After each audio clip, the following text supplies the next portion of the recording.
the kitchen table, by the pepper and the salt, you can begin your adventure where the warm waters halt. No harsh sun, no rain that pours. Do your Forrest Fenn search indoors. It's safer and it goes much faster.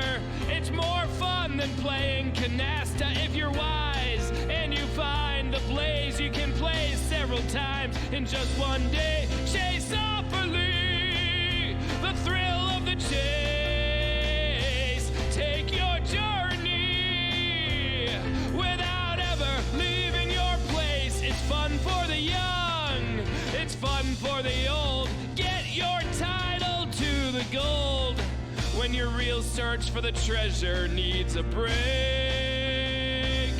Play Chaseopoly, the thrill of the chase. Chaseopoly, the thrill of the chase.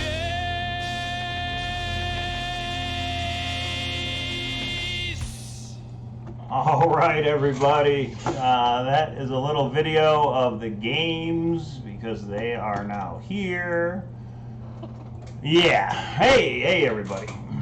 Oh, Michael.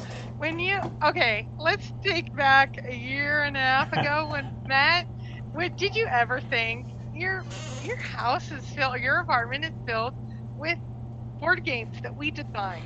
Well, started with a coin, and then it went to topo maps, and now it's board games. It's crazy how we've kind of escalated things. And actually, what's behind you today? Actually, that's not where it is ended. It is ended in a document. Oh, that's right. Yeah. Not even ended. That's just the next chapter. We had chapters. This picture behind me, that is in Mr. Douglas Preston's office. So I thought that was awesome. He's got a little box, like a coffee table full of artifacts, and he said a lot of them Forrest gave him.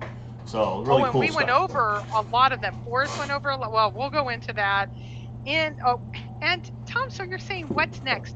Oh, let's talk tonight. But then there's even more in the future. You never know. You never know what we have in store. But you get two crazy people together. Actually, I'm more crazy, and you're more like, let's get it done, and you're up for crazy.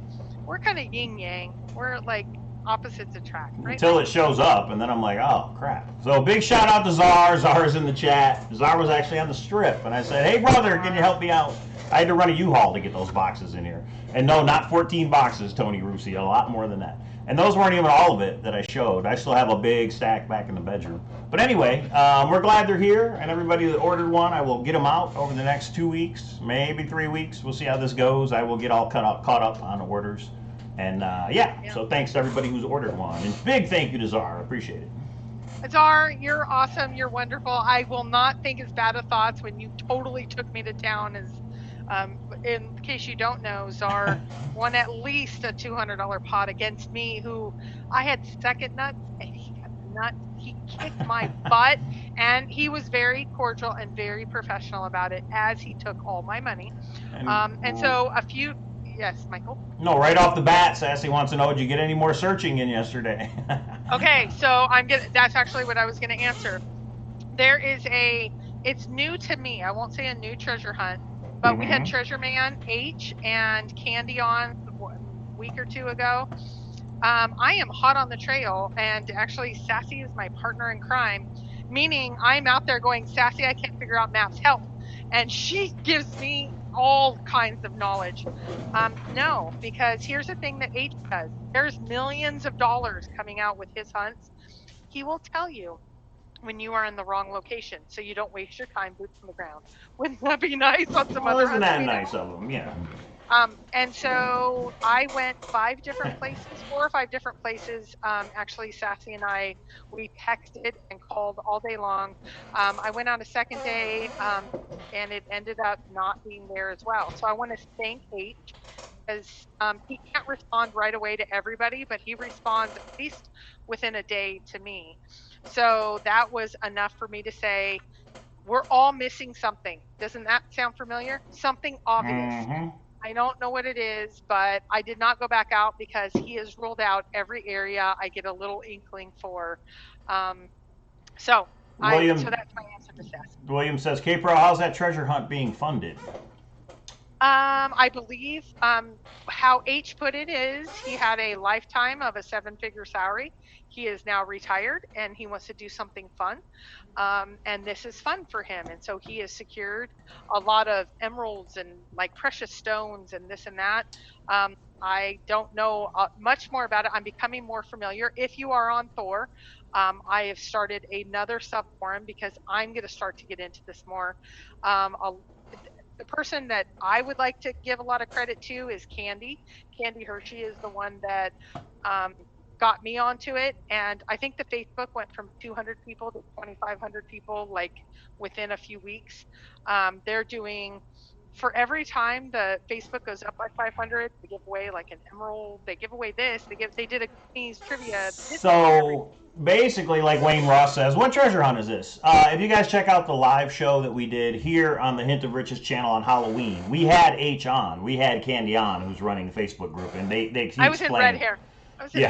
We explained these treasure hunts, and the big one's coming up in the future, and I think there's 5 or 6 that are active right now, and one is in North Carolina. Oh no, there's like, I want to say 12 active, and then they're rolling out another huge set of them in the millions of dollars.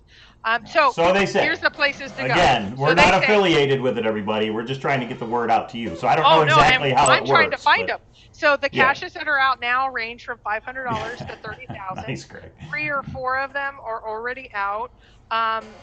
Mysterious Writings have been putting them out for a couple of years now, but it kind of caught fire when Candy, who is their marketing person on Facebook, kind of took off. I've just put it on Hint of Riches. If you want to know more, that's what's happening. That's where I'm boots on the ground right now because I can't get to the Rockies all the time. So I am all things treasure man right now.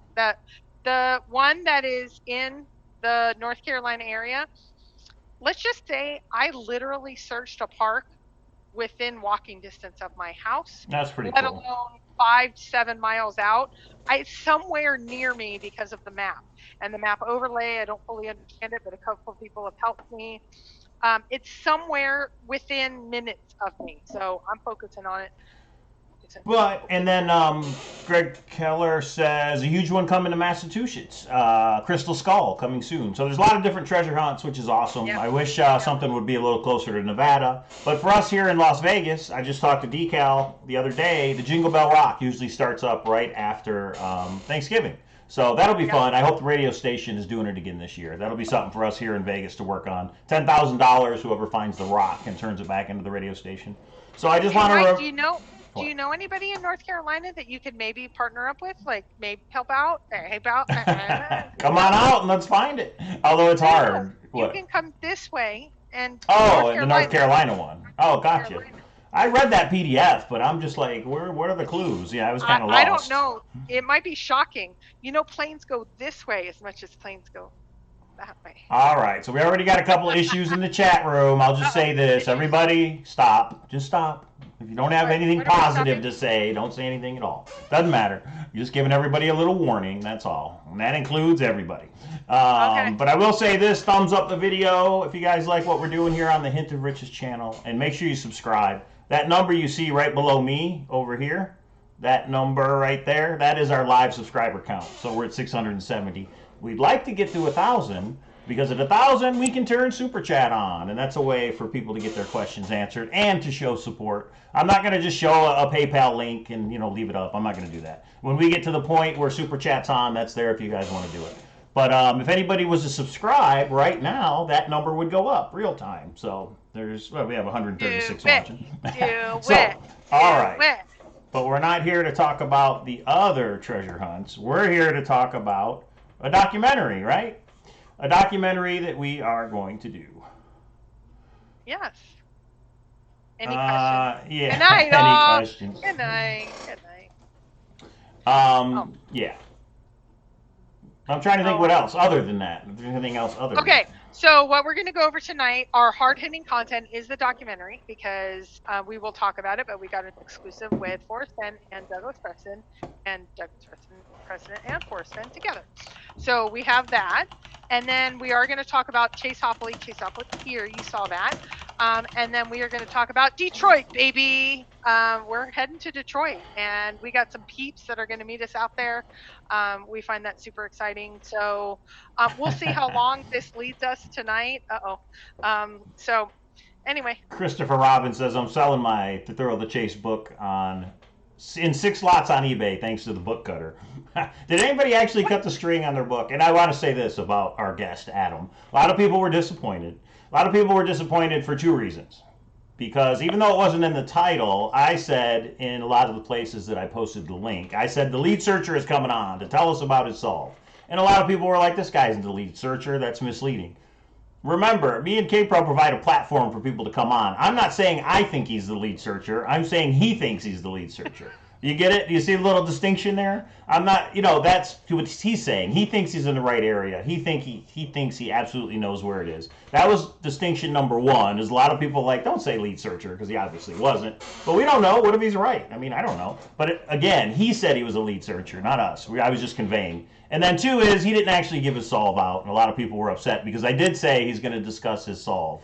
So me and Kpro kind of thought he was going to go into a little more detail than what he did. I still thought it was an entertaining show, but Okay, Mike and I differ a little bit. He didn't kind of say. We did do some screening. When he went into the cut of the string and he found something at the site, that was enough that we said, great, why don't you just leave it so we see it at the same time as everybody else and go, oh. But then he came on and he didn't say it. And I've left his comments up on the channel. Right. He has said, but I have all the cards since I'm the lead searcher and you couldn't bluff me out of my comments. Right. But we went on for 2 hours on that show, and it would have been the same as the 10 minutes we did as prep. So Mike and I will tell you, because I got quite a bit of hate mail. Right. This was clickbait. You did this on purpose. I will tell you, we did not.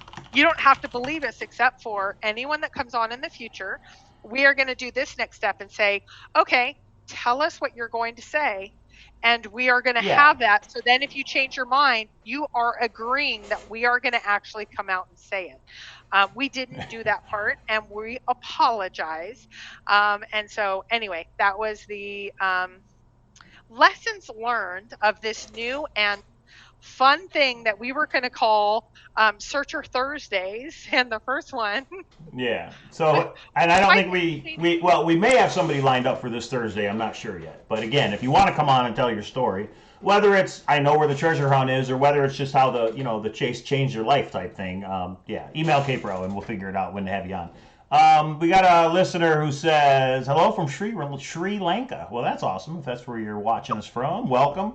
Happy Veterans Day to everybody who served. Of course, I had today off. I was at the park with the boys. 78 degrees here in Vegas, although it got a little chilly now that the sun went down a little bit. But back in Michigan, it snowed today. So we are going next week. Me and Kpro will be in Detroit. A snowball fight. The Searcher meetup is a week from Saturday, 4 p.m. Somebody said said 6 p.m. You're flying way too fast here. Somebody says you gave the wrong time or the wrong day somewhere. So we'll clarify that later on tonight. Okay. Hold on. Yeah. Happy Veterans Day, Michael, one of our veterans. Yep. Defenders of our country. Forrest Fenn, I want to say Happy Veterans Day. A current soldier, Jason Dent. A throwback, I haven't seen him in a while, Rodney Greenway. Mm-hmm. And then Toby Eunice, he is a veteran as well. Right. And so many others that I can't even name. That we don't know about. Yeah. Oh, Richard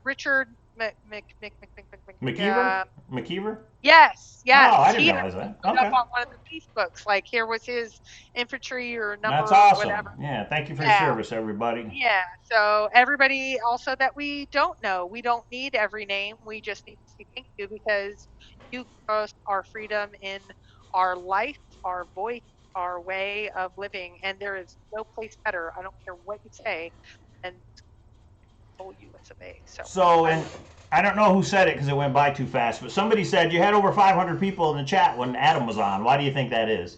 I think it's a combination of two things. I think it's because me and Christy were in Santa Fe that weekend, the weekend before the Monday show. And then also it might have been Adam. Adam was in the military, and I wonder if Adam shared the link with everybody he knows, and maybe that spread the word around. I don't know. Other than those two things, I'm not sure why. You did mention Jason Dent for Veterans Day, didn't you? I'm putting that right now. Jason, I said Jason. Or, Yeah, Stacey, I said Jason. Yeah, she Absolutely, did. I did. For everybody, all of our searcher community who has Yeah. served, and for Yeah. everybody else, yeah. Yeah. And so I have some suspicions, but I am still investigating. And so this show is going to be one that I want to investigate a little bit more on numbers and things. So I will say if I know more and am able to prove it, we will see. I will say there was nothing done on our side on we don't, what it was. yeah, right. I mean, there was is Adam the lead, or Adam's the lead searcher. That's the only thing that we did.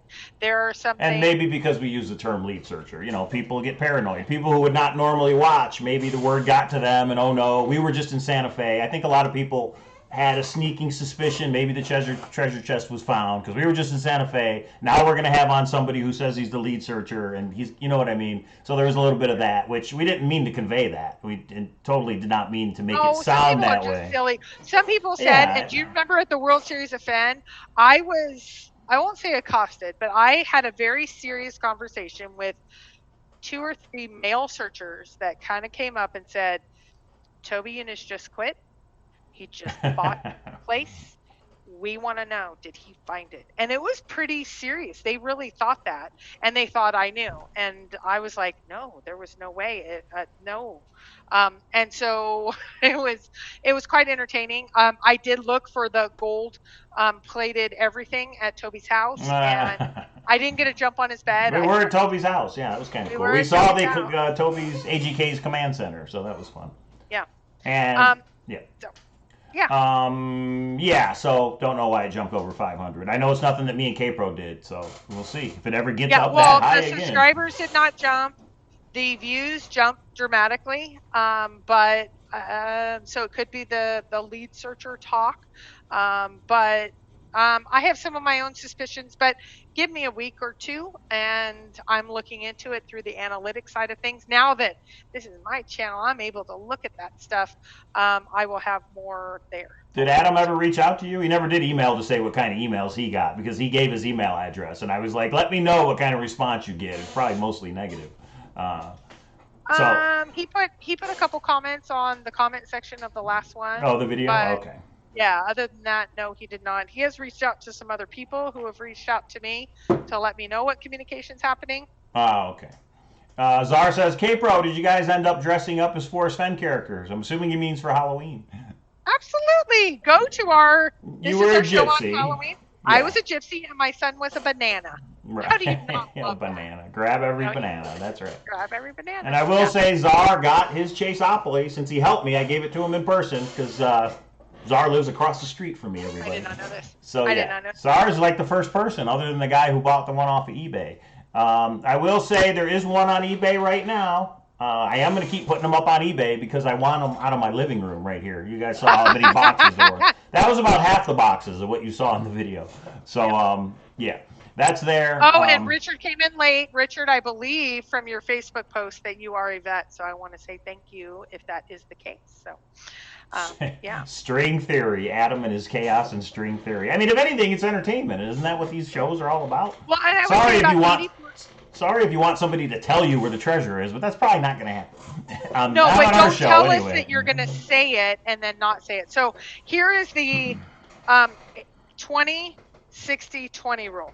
20% were really angry that he didn't roll it out. He wasn't the lead searcher. They've unsubscribed. We're terrible people. Adam's a terrible person.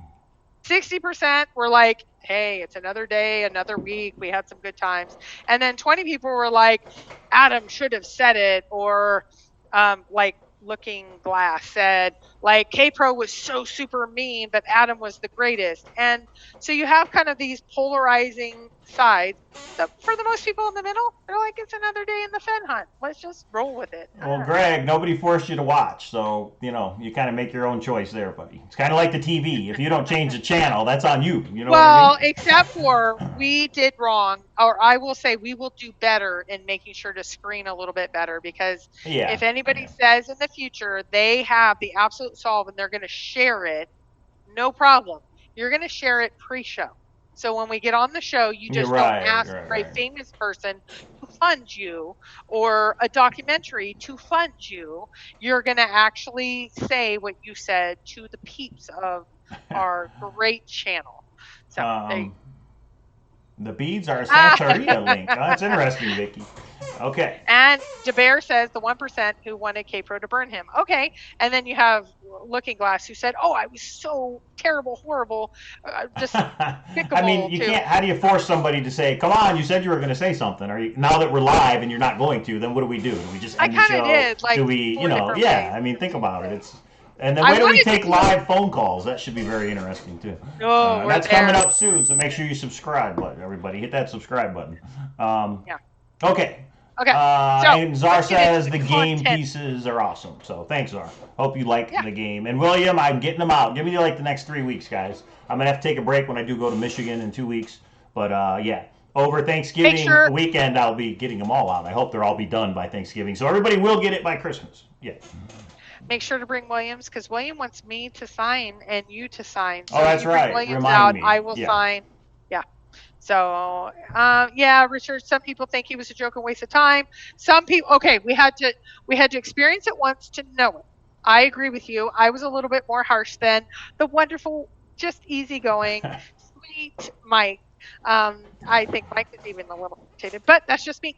And so, but here's the thing. That's so in the past. What do we have happening now? Michael. Okay. So let's get into the future. The future is Forrest Fenn. I would like everyone to try to hit subscribe right now, because our subscribers went up and down, and I want to do some tracking for other reasons right now on what we're looking at.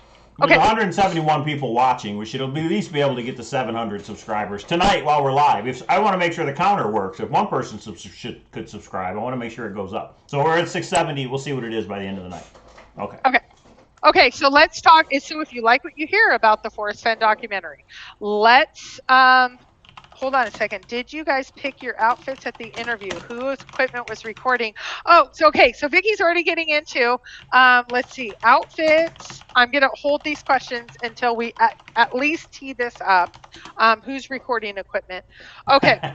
Subscriber count went down, then went back up. So it's definitely working. Thanks, guys. I didn't mean unsubscribe, but at least we know it works. So thanks. That's pretty funny. Okay. So here is, so let's tee up.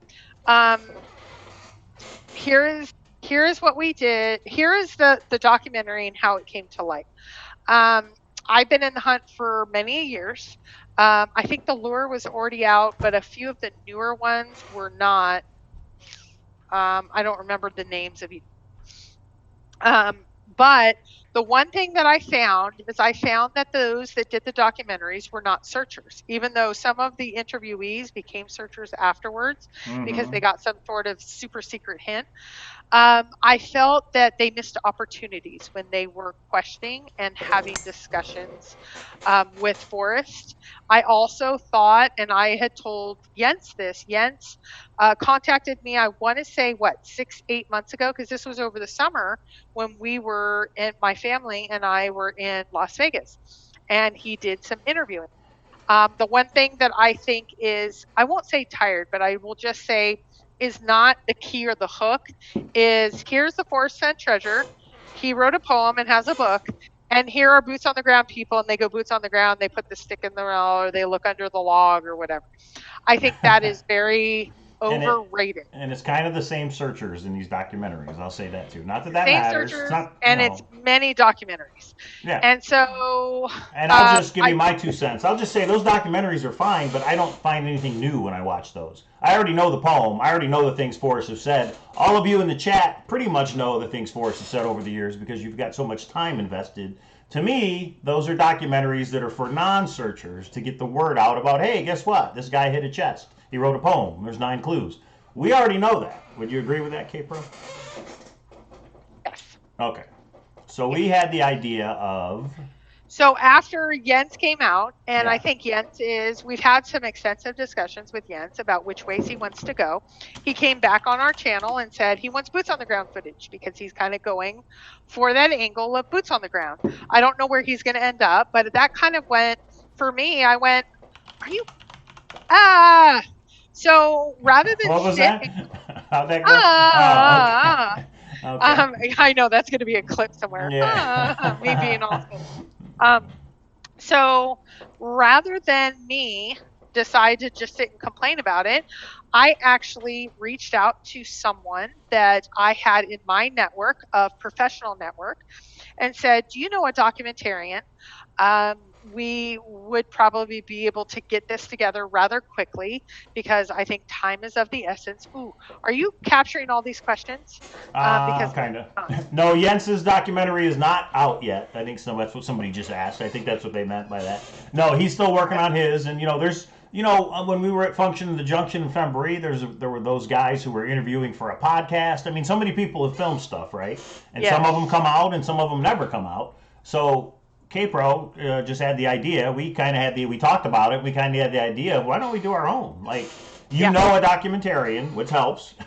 And then, and I also, when you're done, I want to talk about the team that we're putting together. Some people took that the wrong way, so we need to talk about that too. Yeah, well, not some people. Very, very few, but very, very few were so vocal. It made a crazy little notion turn into something that might be real. But anyway, so let me go. And I am taking notes. Holly, I did see yours about venue. My favorite from AJ. I'm keeping notes on this. So if you put at Kpro, I will keep a tally of the different questions, and I will come back to that. So Mike and I decided, okay, if we're going to do this, let's put a team together and a team beyond Mike and I. If you know anything about documentaries, I didn't know what I didn't know. I don't know how long should the trailers be? How many trailers should there be? What is the hook like? How long should it be? I'd make one 5.5 hours. Yeah, I wouldn't do it right at all. Move it away a little bit, Kpro. Okay. Please. Yeah. And it really, the only thing I knew is it needed to have a hook. And so, rather quickly, I would say within a couple of months, those of you that thought this came up literally within a week of going to Santa Fe, you're insane.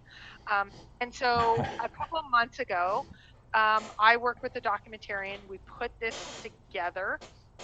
And the idea was we need a hook, something different for the search community. There's going to be two different prongs, one for the search community that would be different, but then also for the masses that would be different.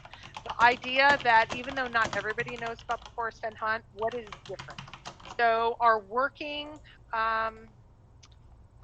title right now, which will evolve over time, is Beyond the Chase. This is not a hunt just about a man that put out a poem and he put out a book, and that's it. Because we know, as the search community, there is so much more. There is so much more that in several different aspects of the chase. Not only Forrest giving additional hints and clues, which we know, like 5,000, 10,002, ruling out states, etc. But then we have the aspects of things that he hasn't said, whether there are hints or clues in, like scrapbooks, like weekly words, like all these other things, him meeting with searchers, etc. We have searchers who have died. We have searchers who have been saved, or they say they've been saved by this is the fun part of their life now. We have all these other aspects. I don't think any of the documentaries up to this point have touched on any of those, in my opinion, at any depth. So now you see how it gets really complicated really quickly. So, Michael? And then mixed in there, and that's why we interviewed Douglas and Forrest, we did want to get something that people have not heard before, that's not in all the other documents. So it's both. It's searcher stories related beyond the chase on how the search has changed their lives, but it's also, as searchers, we knew what questions to ask. And of course, he didn't answer all of them, but he answered some of them enough to make it very interesting, I think. And, you guys will see when it comes out. You guys make your own decision, like anything else. So fast forward, there was a very small window. I talked to Forrest maybe, I don't know, week and a half before the visit to Santa Fe and said there's a small window of time that the documentarian is available. We had a person that was going to be doing the interview, and that's a little facet that'll become important later. Douglas Preston, that was our hook. I don't think Douglas Preston has been interviewed at a level other than the bookstore or the signing of Once Upon a While. I think with 2 parking lots, the Kodak, Riptide, what's his future plans, him going boots on the ground, some of those things they've never really been delved into. So I thought getting an exclusive with Douglas is important. Talked to Forrest. Forrest agreed. Talked with Douglas. It all happened within a couple-week time frame, and poof, there we are, documentarian. Poof. Mike and I are out in Santa Fe. Weekend before last? Poof.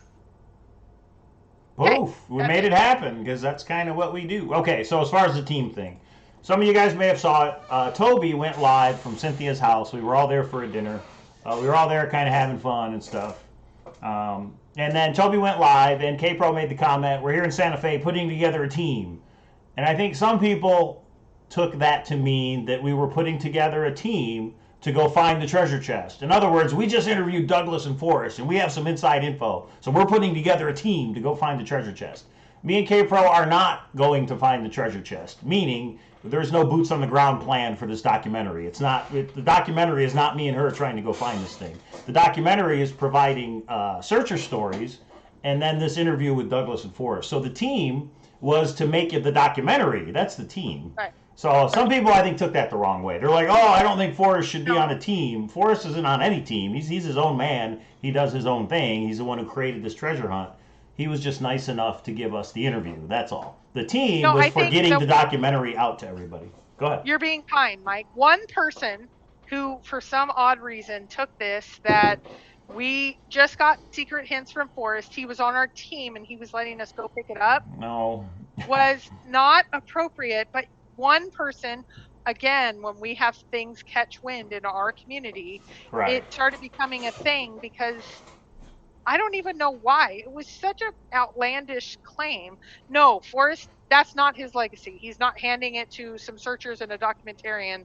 I mean, we go through this each time. It was funny that it caused some issues. And Whatever. that might be why we had over 500 people in the chat that Monday when we got back. Yeah, Maybe people took it that way. Maybe they thought, oh, they just interviewed Forrest and now they're going to go find it and they know where it is. Maybe. I don't know. But if that's what you thought, you took it the wrong way. So. 7% of, how does Forrest put it? 7% 7%ers. of this are bat crazy? Yeah. Yeah, that person came out for the documentary. And so, and here's the other thing. We were asked, does this stop all other documentaries in the country and the world? No. Does it stop? We don't have. Why would it stop? Yeah, because that's exactly what? It does not stop anything. People, there's at least 4 or 5 documentaries, and actually, Mike and I have been interviewed for at least one or more of them, and I have been in contact with more than one of them. They're all still moving ahead. It's not, I mean, this is. Yeah, we have nothing to do with those. They're going to do whatever they want to do. We're going to do whatever we want to do. We're not working with them in conjunction. It's all separate. We just happened to fly out and go talk to Forrest and Douglas. That's all. And they were nice enough to sit down in the same room in Douglas Preston's office and, answer some questions. That's all. And we want to put that into a documentary for you guys to digest and to make your own decisions. Do we think we got something, do we think that we got something maybe unique? Sure. Does every documentarian think that? Sure. Do we think that maybe we have a little bit more insight because we are searchers, that we would know what the community would be excited about? Yes. Do the other documentarians have that? None of the documentarians have that. My documentarian doesn't have that. He was like, oh my gosh, I think I know where it is now. And it's like, yeah, every documentarian thinks that. No. And he's good now because we had a good mix. And that's what I mean about the team. So the team is a documentarian. The team is Mike and I. We have asked AGK. We are working on both footage and insight. I am the first to say Toby is like a search dad to me. He is a mentor to me. His entire past situation, livelihood, and Shelley's is in relation to the whole communications, documentaries, shows, etc. And a big thank you to Toby, because at his house the night before the interview, he walked me how the equipment we had and how to set it up and how to do Not the Lafondelier. What's it called? Linear. Lanolier. I don't know. Say it again. I don't know. But how you have the lapel mic, Lanolier. I think it's Lanolier. And how you have the pack that will connect back to your video camera. Now we had a documentary, and sorry, what was that? So we had a documentarian that was there with his camera and his lights doing his thing. But I kind of wanted behind the scenes, so I used my camcorder to record it all, also. And it's also good to have a backup. So me and Kpro are going through the footage now of everything we captured. We're going to decide what's in the documentary, what's out. We're making all those decisions now. And there's a lot of different directions this thing can go, and what makes the most sense for the most people to want to watch it. But I just think the hook and the selling point for our documentaries, we know the questions to ask. Now, whether Forrest and Douglas answered them, you will have to find out for yourself, but we definitely asked some questions that people want to know the answer to. Okay, so we do have to say there were, I'm just going to say some issues. I won't say what, we're not going to get into those. Maybe we'll do behind the scenes one day, but there was an actual interviewer that was supposed to fly in. Well, that didn't happen a couple days beforehand. And so we were kind of stressing on who's going to be the interviewer. I thought I was just going to be behind the scenes. I became the interviewer in a hot second. I don't have that expertise. I then started working. I think those of you that know, I work at a university. I started working with those that are very familiar with interviewing. I'm not, again, even in that department. I went over to those faculty and started getting prepped quickly. Toby helped prep me the day before.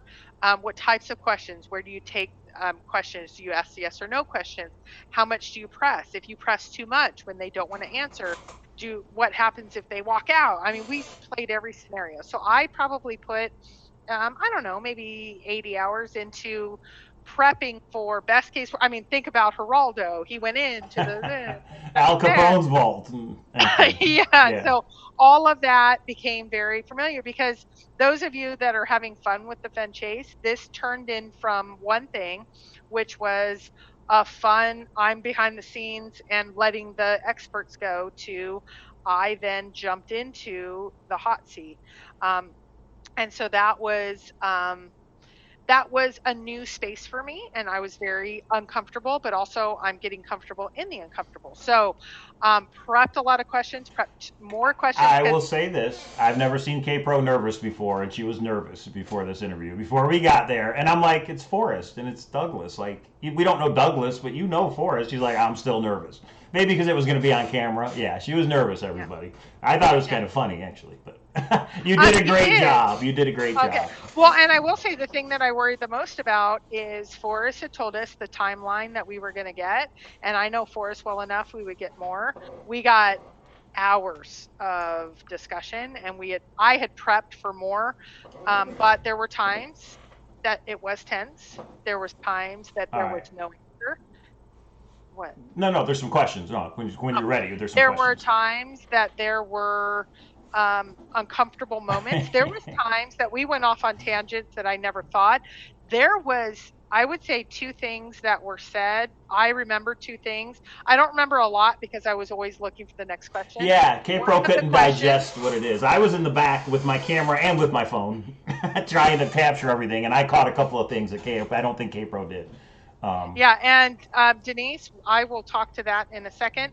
I will say the one thing, though, the one that caught me and it took my breath away as a searcher, it was the question of, would you ever do this again?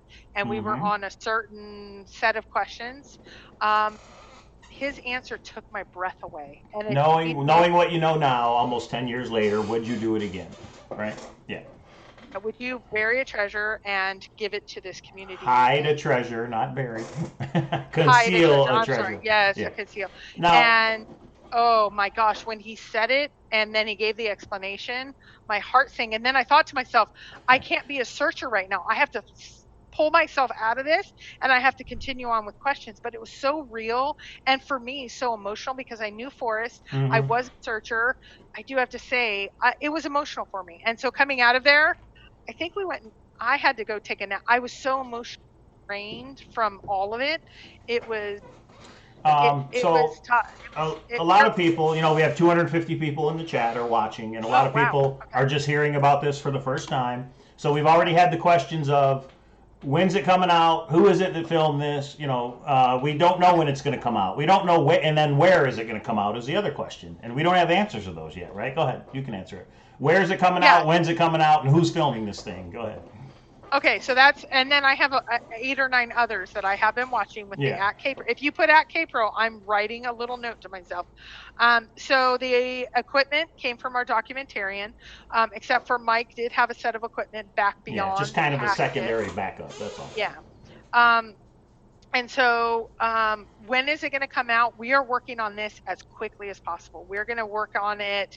I can't give an exact date. Right, We're we working can't- on it yeah. as we speak because we want to hit the storyline exactly right. I am at the point now, and the reason that we're coming out with it so quickly, because we only interviewed Forrest literally 10 days ago, but the reason we're coming out with this so quickly is we want the searcher stories, not the searcher stories of I want boots on the ground.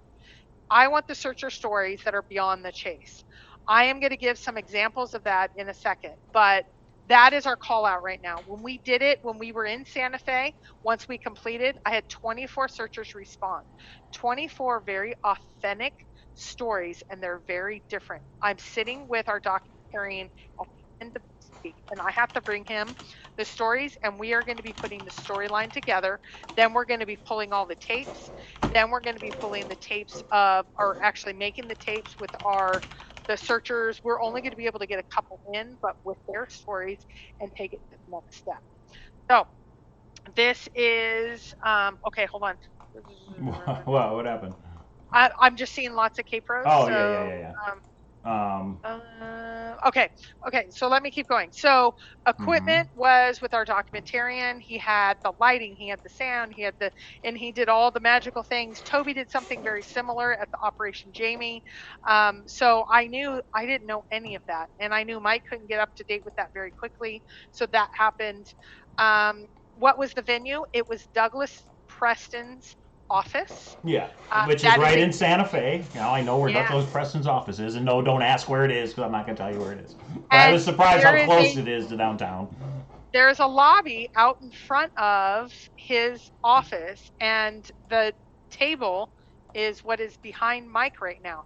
That is the table. All these artifacts. And it has a bunch of artifacts, and a lot of them, and Forrest actually went through them. Douglas went through them. Pretty cool. That box that's down at the bottom, he actually put in a concealed case because all of those came from Forrest. There's a tusk, there's an arrowhead, there's all of that. I like this one right there. It looks like a coin, but really it's a medal. I'd like to know what that is. I should have asked. It's like a medal. Because, you know, in Forrest Fenn's vault, he has those medals that are hanging from chains on the wall. And it looks like one of those. Whatever. I don't know if it's a piece medal. I'm not sure what it is. But I think that's pretty cool. Yeah. Okay, so Vicky, I'm going to fast forward Vicky's question because I am going to go through all the questions now and go into more because I have some other things to say. Did the documentarian know Forrest? No, let me rewind for a minute. I am a boring person in my work life. I went to this documentarian who I work with at my university, and I said, here, I'm kind of a treasure hunter. Do you know anybody that could do this? And he was like, you're what? And he went and he researched Forrest Fenn, and he's like, oh my gosh, you have, like, I am black suit, I am kind of boring running around person. And he was like, oh my gosh, you have a life. But this is so cool because he has some other experiences with some documentaries that he did. But he did not know anything even about the Forrest Fenn hunt. He has caught the bug since then. He thinks that there is such a unique story here. I would not call him a searcher. He is so getting into, this looks so straightforward, we can find this. And it's like, yeah, just wait till you see. But no, they asked, Vicky asked, does the documentarian know Forrest? No, his name is Alan.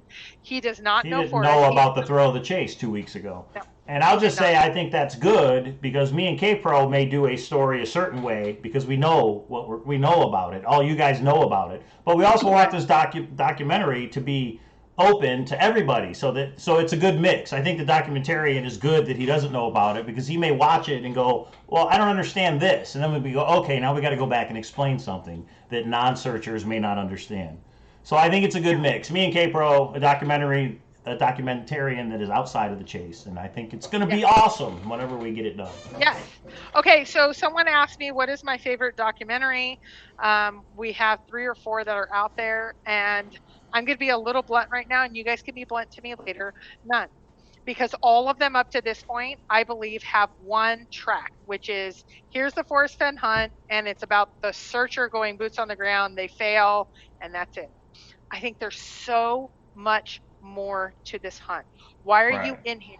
Why have I met my boyfriend here? There are so many things that are facets to this hunt. People have been saved, people have been lost, there has been deaths, there's been the Axeman, there has been things that have happened in this hunt that there's no true depth, I believe, in what the Forrest Fenn hunt is about. And it's about human nature. It is about taking things at a completely different level. I'm gonna get serious here because I think that's where the story is. Okay, go ahead, Mike. But then I also need certain questions answered, and I will say that when this thing was almost done, I asked a certain question, and I probably wasn't supposed to. No, I'm not going to go into it, but I'm just saying I got one in there, and I got an answer. So that'll be save that for the documentary, though. But it's both. And here's the thing: I do have to say I pushed early on, and Alan and I had already worked. I pushed early on for the hints for searchers. And I think it almost lost us the interview. He answered 4, 5, 6, 7 different times. I will not answer that. I'm not going to answer about additional hints. Yeah. Then we went off into many different things for 3, 4, 5 answers, and then we're coming to a close. And there was the one thing that Mike really wanted to know, which was on my list, that I shut down because after a certain amount of time, I didn't want Forrest to say, this is done, or Douglas to say, this is done. You're just looking for hints. This was truly the documentary. And Mike asked the question, and it was more something related to the hunt, and Cynthia followed up, and between the two, they tag teamed. They would be a great little match because they did get something that I think will settle a significant I won't debate. Say discussion, debate in the searcher community. William's got a good one. Did you hear anything that surprised you from Forrest or Douglas?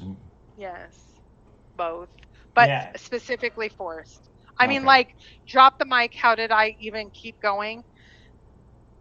There was probably one, but a second thing that, yeah. And you guys, you will get all of it. And if we ever do something that doesn't make the documentary, then we will get it out to you one way or the other. You know what I mean? We're not going to hold anything back and be like, we can't tell everybody that. At least I won't. Trust me. I'll put it out there. No, let me put a caveat to that. Yeah. In the professional community, when you deal with documentarians, they do not put, here is the 4, 6, 12, 16 hour B-roll footage. Right. Is there anything that is significant enough? Because there's parts that they would say, okay, wait, I flubbed there, let me go back. You don't put out flubs, you don't put out unauthorized audios, those sort of things. Is there something that is significant enough for the community that we would hold back? Absolutely not.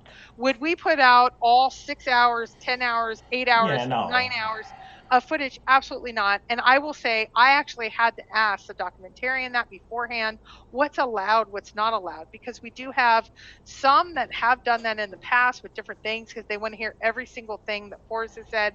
Toby has an interview where Forrest didn't sound exactly right, and he asked him to pull it and only to hit certain clips, only because exactly for this reason. So if you are an honorable and in the society of documentarian making, you do not put out every single clip over 4, 5, 6 hours, because then nobody would be okay with everything being out there. So when Mike says we're going to put everything out there, once the documentary's out, we're going to put everything out there that that is meaningful, but we're not going to put every yeah. huff puff, Right. every, oh, hold on a minute, or a sneeze. There was a time to say, I mean, we're not going to put every single moment. We're not the Kim Kardashian, she sneezed or cried, and we want to have the cry out there. We are going to put out everything meaningful. I agree with you, Mike. Czar's got a good question. He says, Kpro Cow, if Douglas Preston, if Preston said the first one, meaning the first version of the poem, was too easy, doesn't that make you think it's New Mexico, since Preston is familiar with that area opposed to elsewhere? That is pretty good logical thinking, Czar. I think that is. And I just can't. I just think, was there a question we asked him and I can't remember? I have to review the footage. I haven't even been through all of it yet. Yeah, but I'm not. Yeah, right. Good question, I think Czar. as we walked in, I think Forrest warned Douglas of 2 parking lots and the previous version of the poem. Be careful of this one. I think those were the 2, and you just hit one of the 2. Greg, no, because this is the last one. Sorry.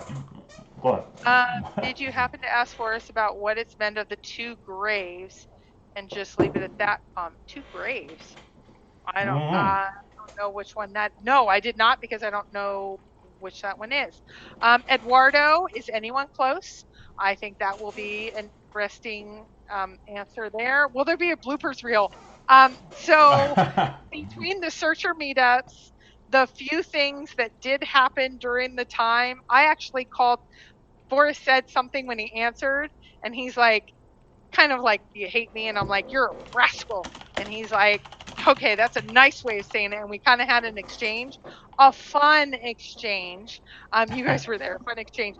I think that would be fun to put in a little bloopers reel. So that is not right now, our focus is to absolutely get to the documentary. Somebody said, what if somebody finds a treasure chest? Are we still going to come out? Of course we would come out with a documentary. Yeah. They said, a couple people have asked, what if the lead searcher is watching right now and they're in chat? Well, they said, what would your question be, I think, if the lead searcher was in chat? My question would be, if you're the lead searcher, why haven't you found it? Like, what's the holdup?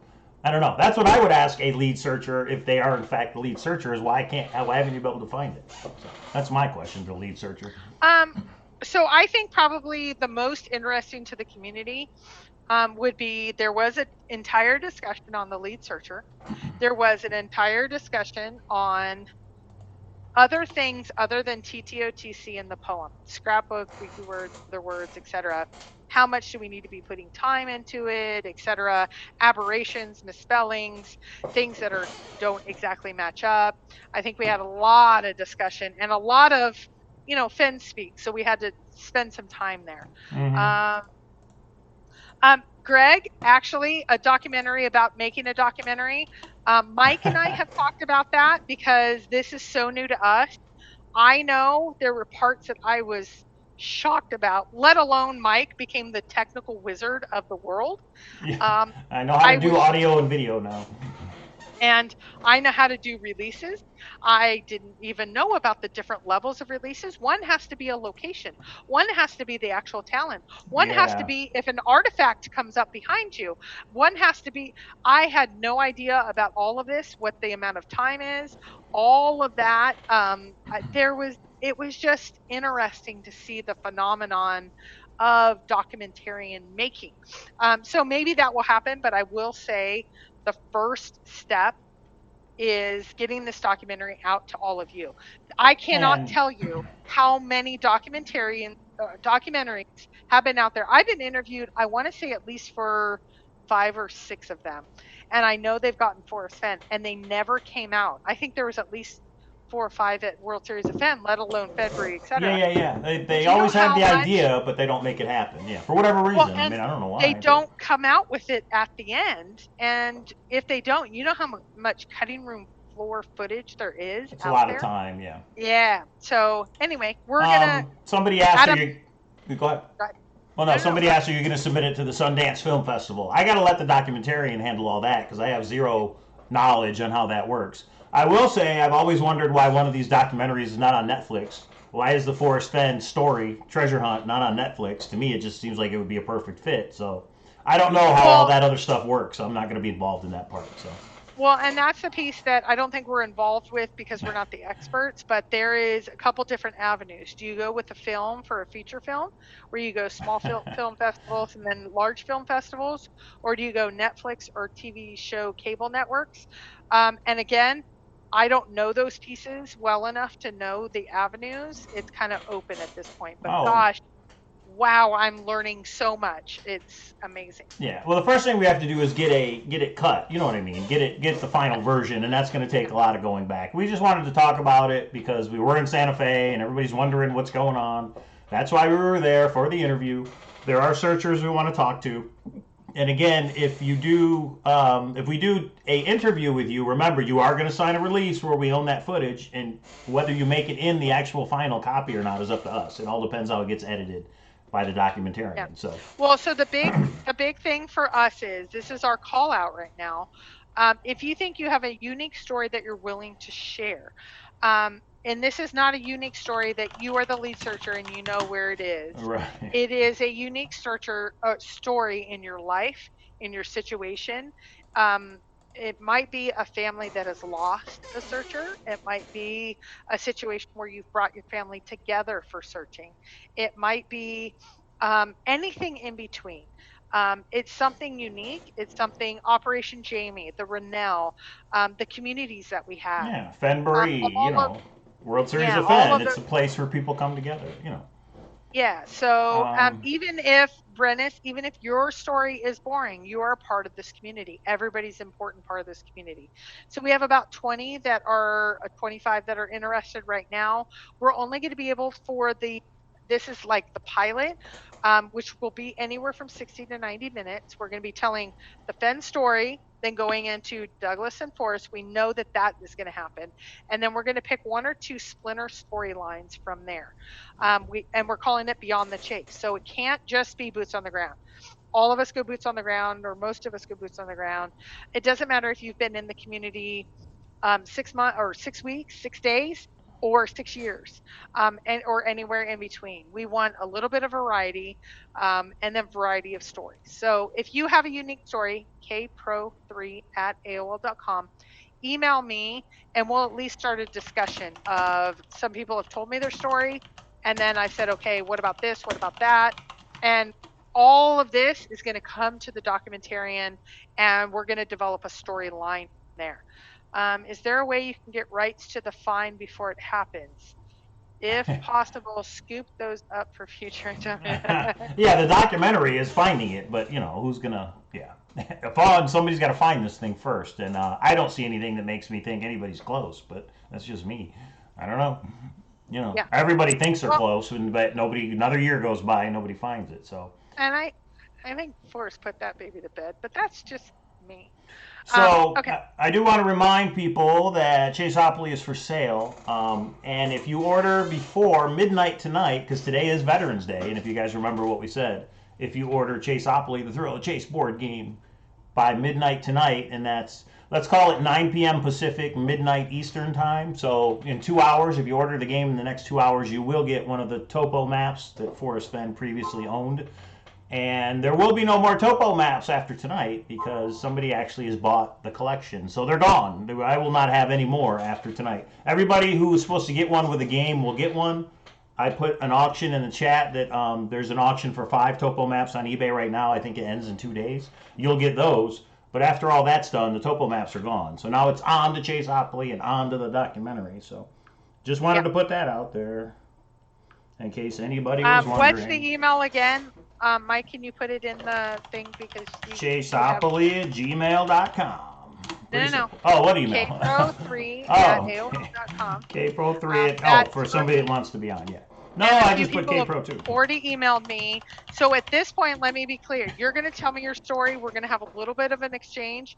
Other than that, and some of you, I already know your stories because I've met you multiple times and I know some of the things about you. So you're not going to have to tell me as much, but the people that I don't know, and we're about half and half. Half I've never met, half I have met at one level. And it's like, do you remember when I told you this? And it's like, oh my goodness, yeah. You would not believe some of the stories that this hunt has helped people.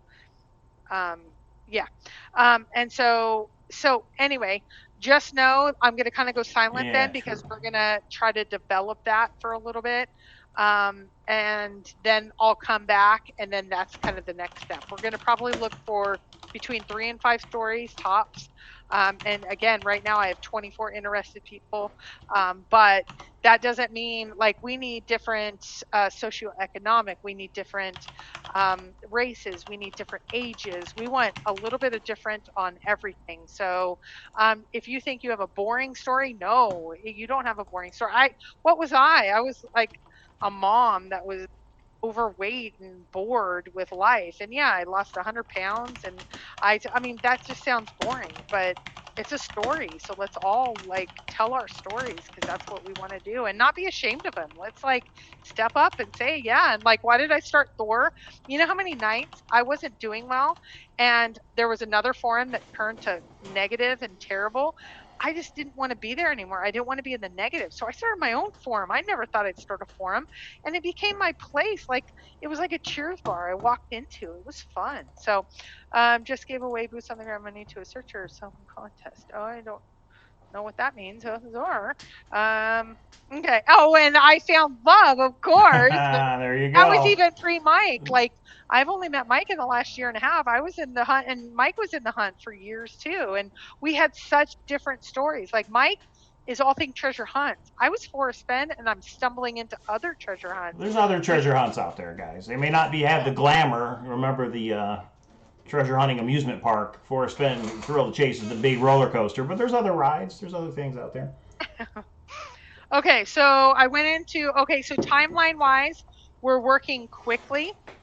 I don't know what quickly means in this land. I would say definitely in the next year, but I would say even half of that. I don't know.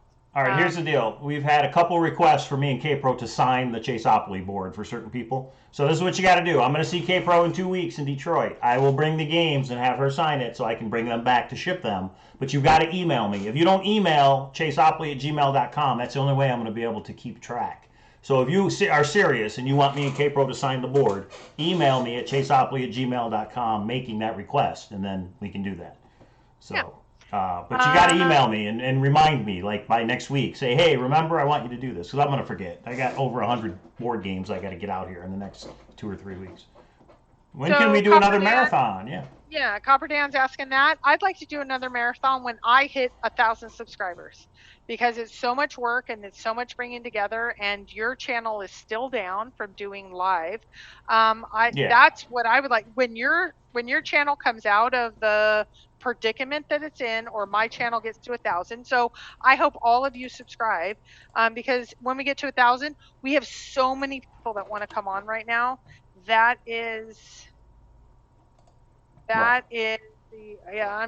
getting a lot of emails right now, which is awesome. Thank you guys. Yes, Sassy, I will bring your game and give it to you in Detroit. Anybody else that's going to be at the Detroit meetup, if you just want to buy it there, you need to let me know so I can bring one, right? And we said, and Sassy gets a big old hug with her. I'm going to attack her. I'm going to hug her. And we said the game is $49.99, but there's a $10 handling fee. You guys can see what me and Czar had to do to bring these suckers in here. So if you buy the game in person, what? The handling fee was the China tariffs and taxes. It wasn't. No, it's my handling fee. No, that's not how I took it. That's my handling fee. No? Remember when we didn't know what the China tariffs were going to be? So we had to ballpark, and it was a little bit higher than we anticipated. Right. Oh, okay. Either way, whether it's China or me, there's a handling fee involved. What I'm getting at there's one handling fee that we've absolutely already paid. The other one is, yes, I agree with you. Sorry. Go ahead. Yeah, no, Copper Dan, sorry. What I'm getting at is if you want to pay cash for the game in person, it's $60. The game is $60. That way there's no $15 to mail it shipping fee. It's $60 in person. Same at the World Series of Fenn. If you're coming out in February, I'll have the games available then. $60 is how much they cost. Where do the proceeds from the game go, Kpro? Because I can just said, where do the proceeds from the game go? Let's see. We pay monthly for Thor. We pay monthly for all things that we do for this hunt. The World Series of Fenn, how many different prizes did it have? That most of them came out of our pocket, etc. But the rest is for continuing the projects that we do, like the topo maps. There was some collections that we were looking at getting to bring back to the community. But then I will say, Mike has not been shy. He wants to get out of his apartment. If he Yeah, can for a try to house. get That's right. into a house and actually have a little bit of a down payment to get into his house, that is where it's going to go, my friends. And But so, the short but answer. have, Go ahead. sorry, I was going to say, did we give back almost $5,000 to Jamie Jordan? Did we give $1,000 to Digging Gypsy's Diggin' sister. Gypsy's Yeah. sister? Have we given to many other searchers on the back end? Do we do contests all the time? Those are the places that it does go for the community. Right. I won't say exactly what percentage because, quite honestly, I'm not going to go calculate it. But the rest of it would go to us when we do see a profit. We do see it from time to time. We just had somebody buy the remainder of the maps. The I would top say topo maps. Yeah. Somebody the bought topo all maps, of them. Yeah. I don't think was worth the amount of time that was put in, but time is money, and I think time should be actually But have a dollar figure to it. the short answer to that question of where do the proceeds go is wherever me and Kpro decide they go. We get the money because we put in the time and the risk to make it happen. So I just want to be clear. I'm not trying to be a jerk. I'm just saying it's where me and Kpro, whatever we decide to do with the proceeds is where the proceeds go. Yeah, and But it is kind of cool because we have quite a bit of things that we buy for the channel, keep things going for the channel as well.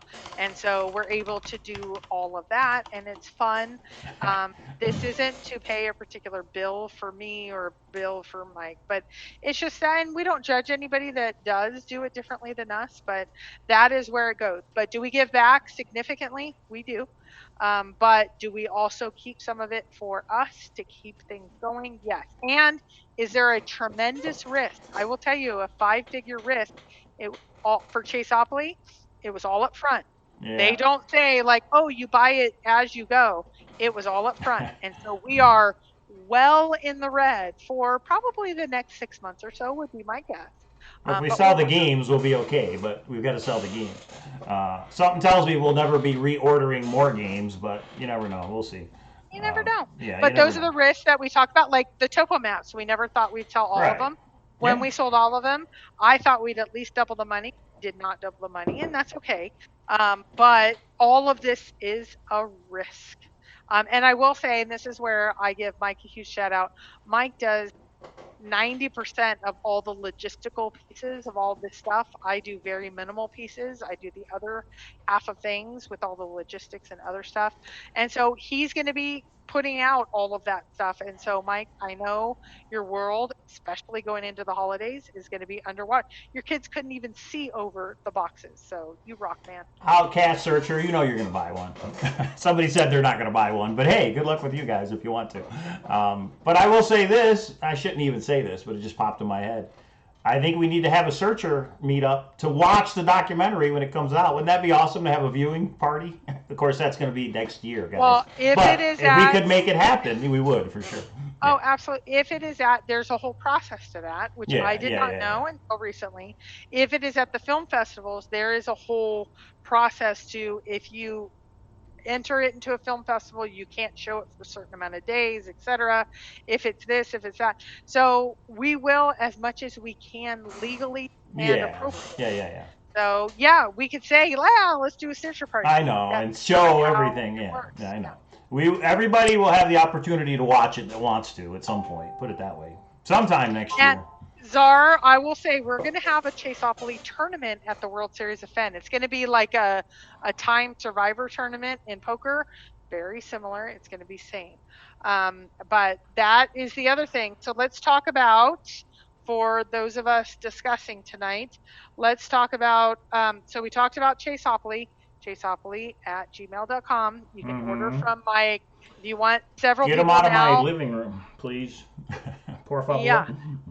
So then we have the Detroit meetup, which is, oh my gosh, it's not this Saturday, but next Saturday. 4 p.m., right? 4 p.m. Okay, somebody said that you said 6 p.m. I'm just clarifying. 4 p.m. Detroit time. Leo's Coney Island on Van Dyke between 14 and 15 Mile Road. That's in Sterling Heights, where I grew up, kind of close to where I grew up. So yeah, do we know how many people are confirmed showing? I want to I say haven't 4 or heard. 5 said that they're going to come. All I know is Sassy's coming. That's all that matters. Yeah, Sassy's going to get her game. Yes, I know of personally. I've talked in linked with 2 searchers that are going to be there. Anybody I know is going to be a surprise. Some of my friends from high school may show up. They don't know what the search thing is, but I told them, come on and show up. For 10 years ago, yeah, Yeah, you just show up, Outcast Searcher. There's no like sign up, or you don't have to RSVP. It would be nice to let us know if you're coming, because we need to make sure the place has got enough tables and chairs. I mean, if we have 20 people show up, it's going to be a problem. So, but you can just show up. Yeah, that's all. Yeah. And Tony Russi is asking how much is Monopoly at Walmart. Yeah. I believe $19.99. The custom ones are $29.99. Mm-hmm. We are not Walmart. This is the difference between if you buy 1 million of them, and it's called economies of scale if you want to look that up online. Those of us that are small business, you know that you can't get the economies of scale, and so you can't buy. We went to the lowest order amount on the economies of scale, so that was enough to make a little bit of profit to then be able to sell them. But yes, if you're looking for the Walmart brand, Walmart's not going to be, or Walmart isn't interested in the couple hundred. Well, that's why. The other thing is we could have went to Monopoly. We could have went to Hasbro. What is it, Hasbro? Whoever owns Monopoly, and said, hey, Parker Brothers, whoever actually owns the game today, nowadays, and said, hey, but they're not interested in making 1,000 games. They're interested in making 50,000 games. Right. There's Monopoly Star Wars, a Monopoly Game of Thrones, and all that stuff. And that's why you get those so cheap. I mean, Minecraft. Yeah, exactly. Minecraft, all this stuff. So we did the best that we could. That's all. That's correct, Richard. It's Chaseopoly, not Monopoly. That's right. It's well, Chaseopoly. if you think about it, how much does a quarter that the U.S. Mint puts out? A quarter doesn't cost a quarter. But if you look at the coins, when you only have 1,000 coins, if we were to make 1 million coins, we would be able to bring down the amount of cost. Yeah, everything's based on count. There's a great TV show out there called Shark Tank, and if you want to bring up your amount of that you sell, your cost goes down. For those of you that don't know this piece. And so we didn't feel that we would want to hold 5,000, 10,000, 20,000, 50,000. Mike wouldn't even be able to. Where would we even do that at? Yeah, I mean, yeah. And so the market just wasn't there, but we felt strongly enough that we could bring it at a reasonable price, just like we did with the maps. The maps were something that if we sold them at the certain price, then we could at least try to get it back. Yeah, we made a few hundred at the end. Was it enough? Probably not. But we wanted to bring it because for us, it's fun. It's fun. I was just going to say, it's also a fun thing to do. This is a topo map that Forrest Fenn previously owned, to provide that stuff for you guys. Chaseopoly's there. If you want one, order it. I had somebody that ordered 20. They're going to give them to all their kids and grandkids. You know what I mean? It's there if you want it. If you don't, that's okay too. Yeah. Well, and we're at the end part of the show when we do talk about the things that are the Chaseopoly and the Detroit. So if you want to... And that's why we do it at the end, Steve. That's why we do it at the end. Yeah. So, and that's why we go down by maybe 10 or 20 searchers at the end, because this is... And somebody asked the question, which is why we brought it up. Yeah. So, okay. So, the documentary will have details. This is going to be next year, guys. This is not going to be next week or anything. It's going to be next year at some point. Hopefully the beginning of the search season is what I hope, is for it to be out for everybody to see. But we'll see. Will Kpro ever tell us about the lead searcher? I think he wants to know, did Forrest answer that question about a lead searcher? Here, let's just, because we're at the end, and I always like to put something good at the end. Let me go to my set of questions, because I had them on my iPad, because I wanted to be able to leaf through them. Remember, I had them in different sections. And I'll answer that, Michael, as soon as Kpro's done. Yeah, go ahead. That would be the thing we could do, is you could go through the questions you did ask. Whether Forrest answered or not, you're going to have to watch the documentary, but you could go through the questions. I'll just say generically, I went into the timeline. When did he meet Forrest? How did he meet Forrest? What were their friendship? What, special things between him and Forrest? I did ask Douglas about the Codex. Those of you that don't know Riptide, he has a new project coming up. He talked about that. I just read the Codex recently, like last week before we went, and I really liked it. So I recommend that book to everybody. He even dedicates the book to Forrest Fenn in the foreword. Yes. Yeah. And we asked, what are the similarities? Which one born the other? Was it the Codex or the, those sorts of things? We talked about previous versions of the poem. Absolutely. Yeah, of course we asked. Yeah. Yeah. And then he did say it was too easy. What did that mean? He had been boots on the ground. He had told others. He had not. He came clean. Well, I won't go into that. Yeah, I part. could say something too, but I won't. He talked about it. Douglas Preston talked about it. Yeah. Yes, he did. We almost busted him, but we didn't have to. Yeah. Once upon a while, we talked about the 2 parking lots, and actually both him and Forrest both talked about that, because I think that was something that was particularly important to me. We talked about his role in this treasure hunt, and then some generic questions. Why hasn't it been found? What do we think is going to happen after the hunt, or after Forrest passes? What has surprised him? Would he ever do a treasure hunt of his own? What does he know that others do not? There was just, I have a whole smattering of questions there. Hold on one second. What's up, guys? Okay, and I will just say, everybody, if you want Chaseopoly by Christmas, make sure you order it by December 1st. Why so early? Because the post office gets crazy with everybody trying to ship something. Yeah. So just to make sure, you got to order it by December 1st. I know a lot of people want to give them as Christmas presents. So I'm here. I'm ready to ship. Excuse me. And Michael Harrington had a question. Am I going to ship in the order they were ordered, the Chaseopoly games? I'm going to try to. But what I've realized is I have 3 different boxes depending what part of the country they go to. That's how shipping works. I've found out the hard way. So I may have to do it all by state. In other words, 8 people have ordered from California, and I may do all those on the same day. Region of the country, West Coast, Midwest, East. So I'm going to try and get them out as soon as I can. But all those are going to be in the next 2 to 3 weeks. I hope to get everything out in the next 2 weeks. Yeah, I hope to get it done by Detroit. I'm just not sure if I'm going to be able to. If not, it'll be as soon as I get back. Hey, Mike, Yeah. I'll give you a special surprise if you do it all by Detroit. Uh-oh, hello. All right, well, I'll do my best, everybody.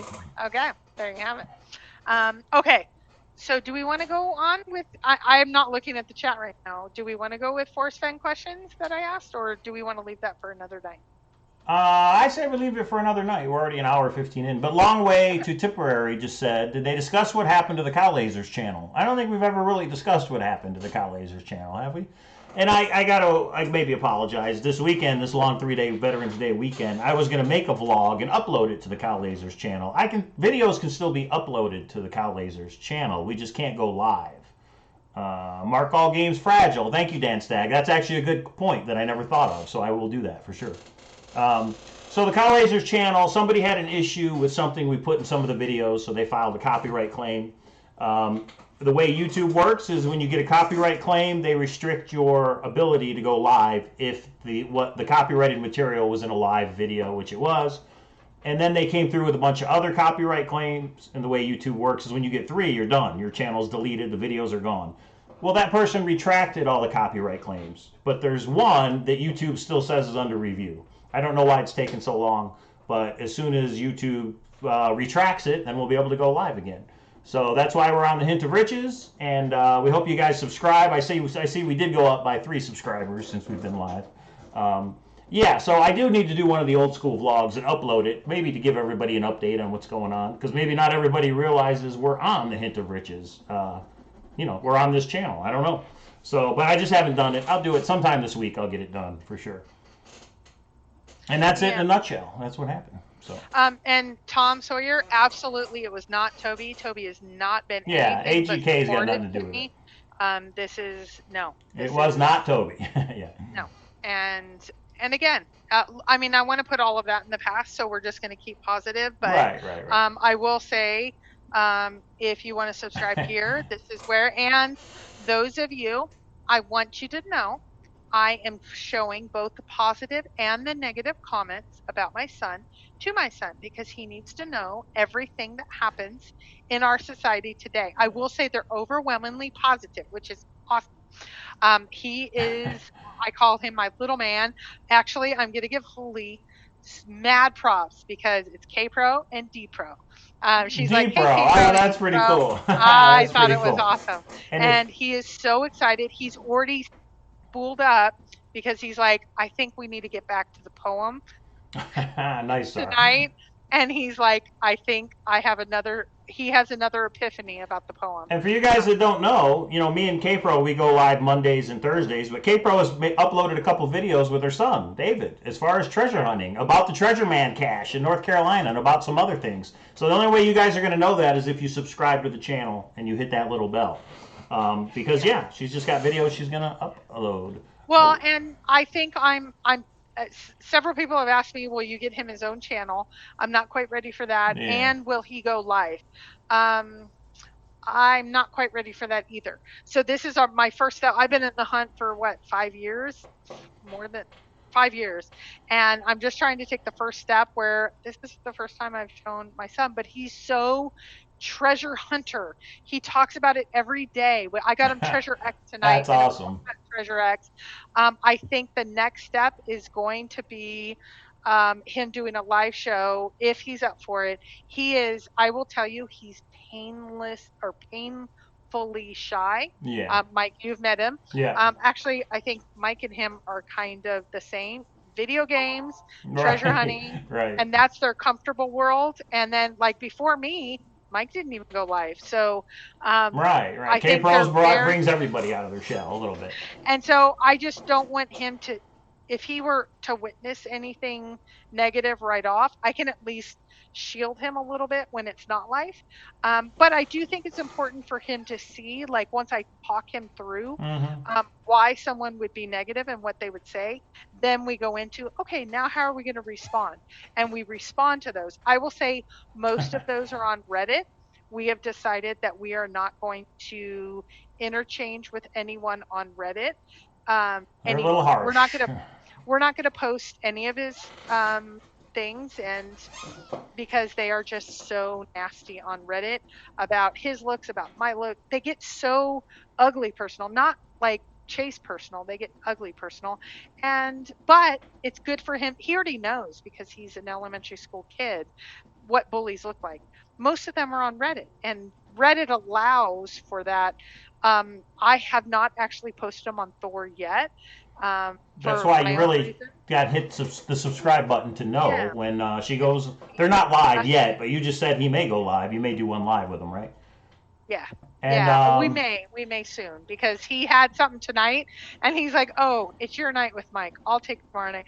And then you guys might do like video games or something eventually. So, I don't know. Fenn fan in the chat just said, my son is inspired and wants to start his own Fenn channel for kids, which is an awesome idea. To get kids involved in treasure hunting, any treasure hunt, is great. Now, could you picture a Zoom panel with just kids?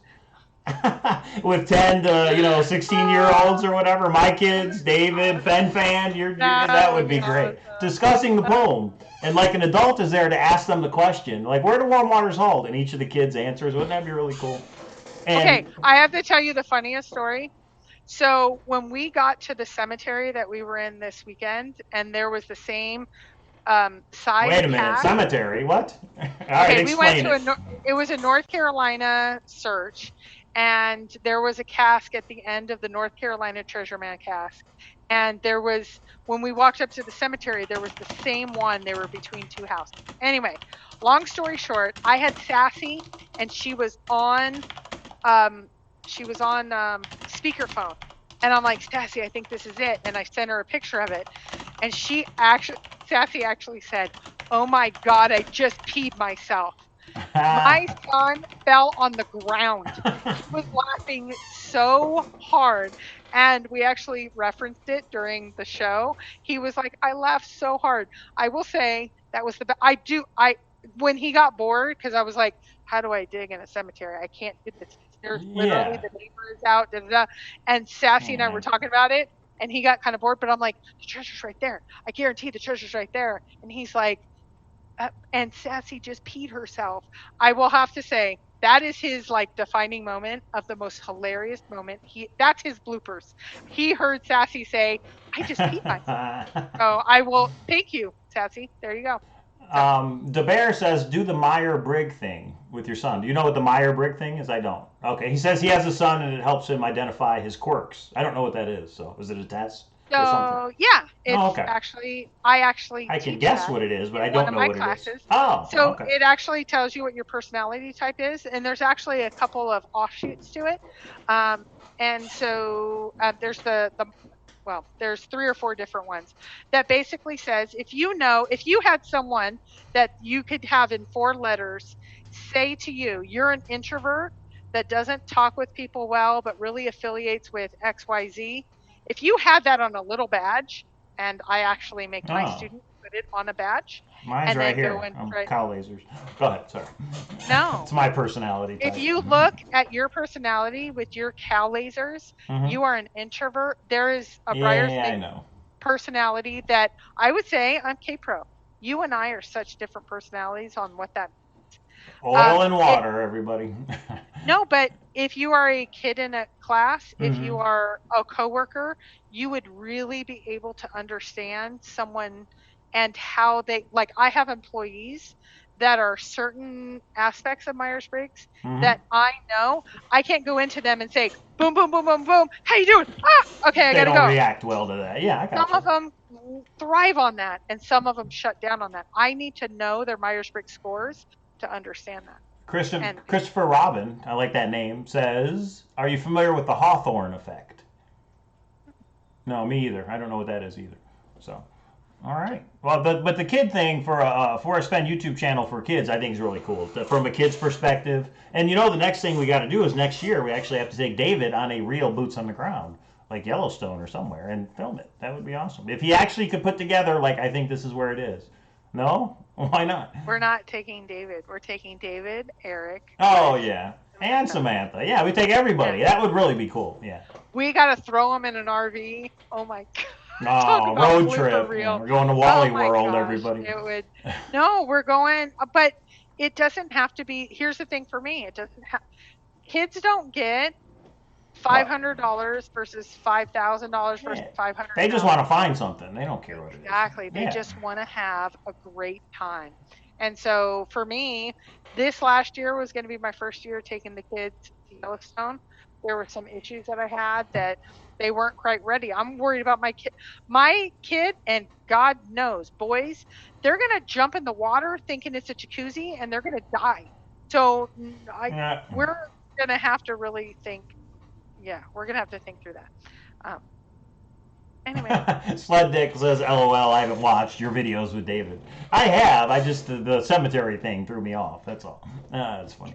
No, I know he has. Nice. And I know, you know what? Sled actually talked about, you'll get a kick out of this, especially Sled. When we went boots on the ground, literally across the street to the park, which we actually thought it was in, and Sassy actually told us it was in. It was like, he's like, that's the park that I play at. I'm like, exactly. He's like, I must bring my Swiss Army knife. And I'm like, why? He's like, you never know when you're going to need it. You told me I can't play with it. I might need it. Yeah, And he then put it in. He went and he put it in his pocket. Like, That's cool. this was like such a badge of honor. And actually, that's what Sled said in the comments of, this is such a defining moment. And Yeah. Mike or David has asked for one for some time, and I just told him he wasn't old enough yet. He now has a Swiss Army knife. In the description of these videos, I've got my UPS box just because I always put them in the videos. You need to put your UPS box if people want to send David or Samantha something in the mail, right? If people want to, they can message me. I'm not quite ready to Oh, do okay. that All right. So Kpro3@AOL.com. If you guys want the, and if you really want it to be a surprise, I'll give it to you. You can email me and I'll give it to you. Yeah, Because it's a somebody's UPS already box, told and me. you can, if you need to pre-screen it and open it first, that's fine. Then let him open. You know what I mean, right? Yeah. Yeah. You Yeah. got to be careful about these things. But yeah, if you guys want to send something, and I really think it's cool if it's treasure hunting related. I've got something I'm sending to David this week, so I hope he likes it. And somebody else just messaged me. They're like, it's not something big, it's something small. And you know what? As a 10-year-old, I just remember back, and I guess I don't until it's through his eyes. He doesn't care if it's Yeah, he doesn't care what it is. something. He is so excited about, and he has so many things to say now. I have not seen this shy little boy become this. He's like, do you think we should go? Here was the funny thing. He said, there's a creek right down the way from us, from our house. He's like, I need to go down to the creek and I'm going to video a few things because there's treasures there. Do you know how many treasures are there? And I'm like, I know how much crazy stuff you bring back from there. Oh God. You know what somebody needs to send David is a hat, a treasure hunting hat. Maybe a cowboy hat like Forrest, or maybe one of those sun hats, like floppy hats. You know, I don't know. All right, we got to go back to this, Kpro, because a couple people have asked. Blue Fox says, we were just about to talk about lead searcher, and did you ask Forrest, and then we switched to, was it Chase Opley or something else? So what can we tell everybody about the lead searcher as far as when we interviewed Forrest? Because a couple people are asking, did you ask him? Sure. Did he would not ask him? What's going on? And here's Craig Carter. So some active searchers receive direct answers from Forrest and Doug that will not be shared with the rest of the searchers for up to a year. Craig Carter, no, a documentarian, like 5 other documentarians received information. Some are searchers, some are not, about not hints, but general information on the search. And they did get some questions answered. And just like everyone does, and he meets with searchers, he met with one this week, he met with one last week, and he's meeting with one next week. That's the best I can give. Otherwise, he shouldn't give any news reporter anything unless it's live. And I think that's unrealistic. But let's go back to lead searcher. He did discuss. Hold it back a little bit. He did discuss in general. I asked the question. The community has discussed lead searcher. What does that mean to you? Do you believe there's a lead searcher? What does that mean to you? And he was pretty definitive in his answer. You're going to have to watch the documentary to see his answer. His answer really surprised me. That, scrapbooks, and Word, if he would do the treasure hunt again. And there was one. There's a couple that I got to rewatch it too. Yeah. There was 4 that I went, oh my gosh, that's not the answer I would have thought would have come out of his mouth. And let's talk about this because it's important. And let's just go 2 hours. If you got another 30 minutes, let's just talk about something because I think it's important. For you, baby. For the room, maybe. But there's for still, you, darling. There's still 200 people that are stuck with us for the last hour and a half, and 43 people have given this video a thumbs up. And we're at 674 subscribers, so thank you everybody that's watching. But let's talk about this. Since we had H on, H. Beal is the guy doing his own treasure man, the treasure man caches. When you email the treasure man, he said he tells you if you were in the right location or not. So in other words, I can email H. Beal, and I can say, I'm in this park in North Carolina. Is it in here? And he'll say yes or no. That's how he does his treasure hunts. Forrest Fenn, if you talk to Forrest Fenn, he decides what questions he wants to answer, right? Now, some people are going to say, well, that's inside knowledge. You have an inside answer. You've got some kind of a private hint. I believe Forrest, this is just my opinion, my personality. This is just my opinion. From Cowlazars, Forrest has said he's never told anybody anything that would get them closer to the chest. And I believe that. And I don't believe our documentary and the interview we did changes that at all. But there are people who ask him questions and he will answer them, like Scott Conway. Forrest emailed him and said, did you dip your toe in it? With his Where Warm Waters hull, right? With Kpro, he said, well, what's your warm waters? And when you told him it had nothing to do with water, he made his comment. That's just how Forrest does his treasure hunt. He meets a lot of people at the Collector Works bookstore. He's met a lot of people in his house.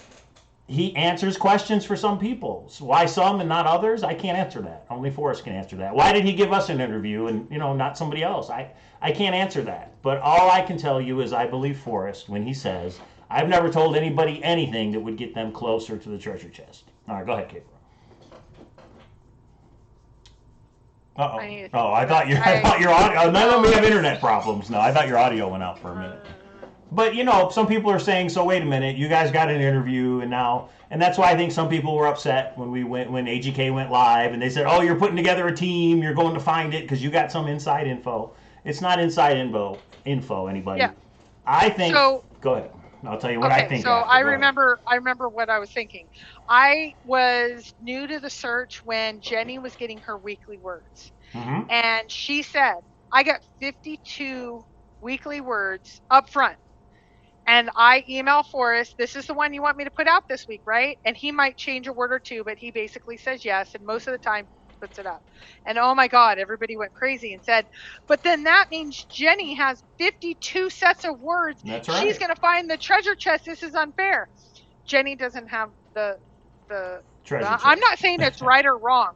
She doesn't have the treasure chest. It's how Forrest decides to do his It's handle how his Forrest treasure decides hunt. to do it. Yeah. And I will say there's pros and cons, I think, to H saying yes or no. Like, I was going to go out today. I emailed H or messaged H and said, hey, H, I was thinking about going here. I actually stopped my boots on the ground, even though it's 2 miles away, because I wanted to hear from him, even though it was only 2 miles. It wasn't to Yellowstone, 2 miles. And he said, no, it's not there.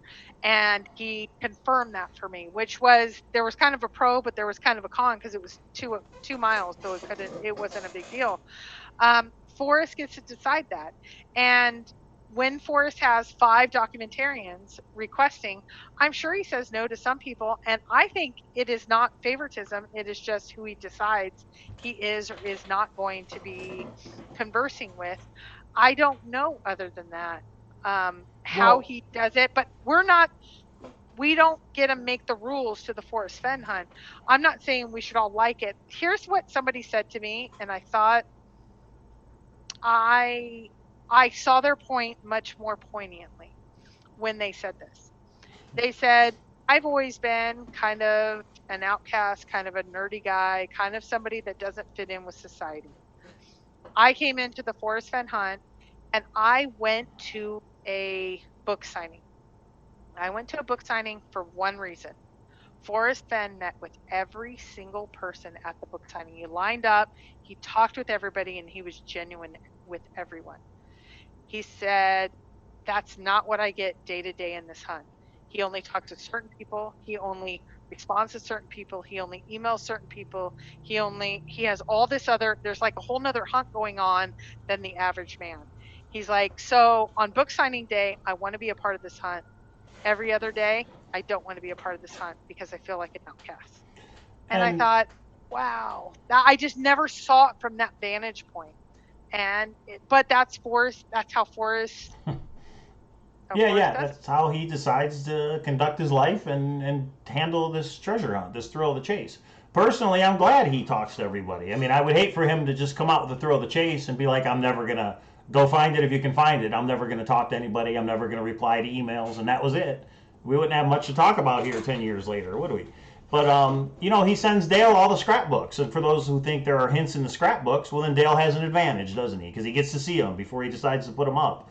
I don't subscribe to that theory. You guys may feel that way, and I guess okay, that's understandable. You're definitely entitled to your opinion.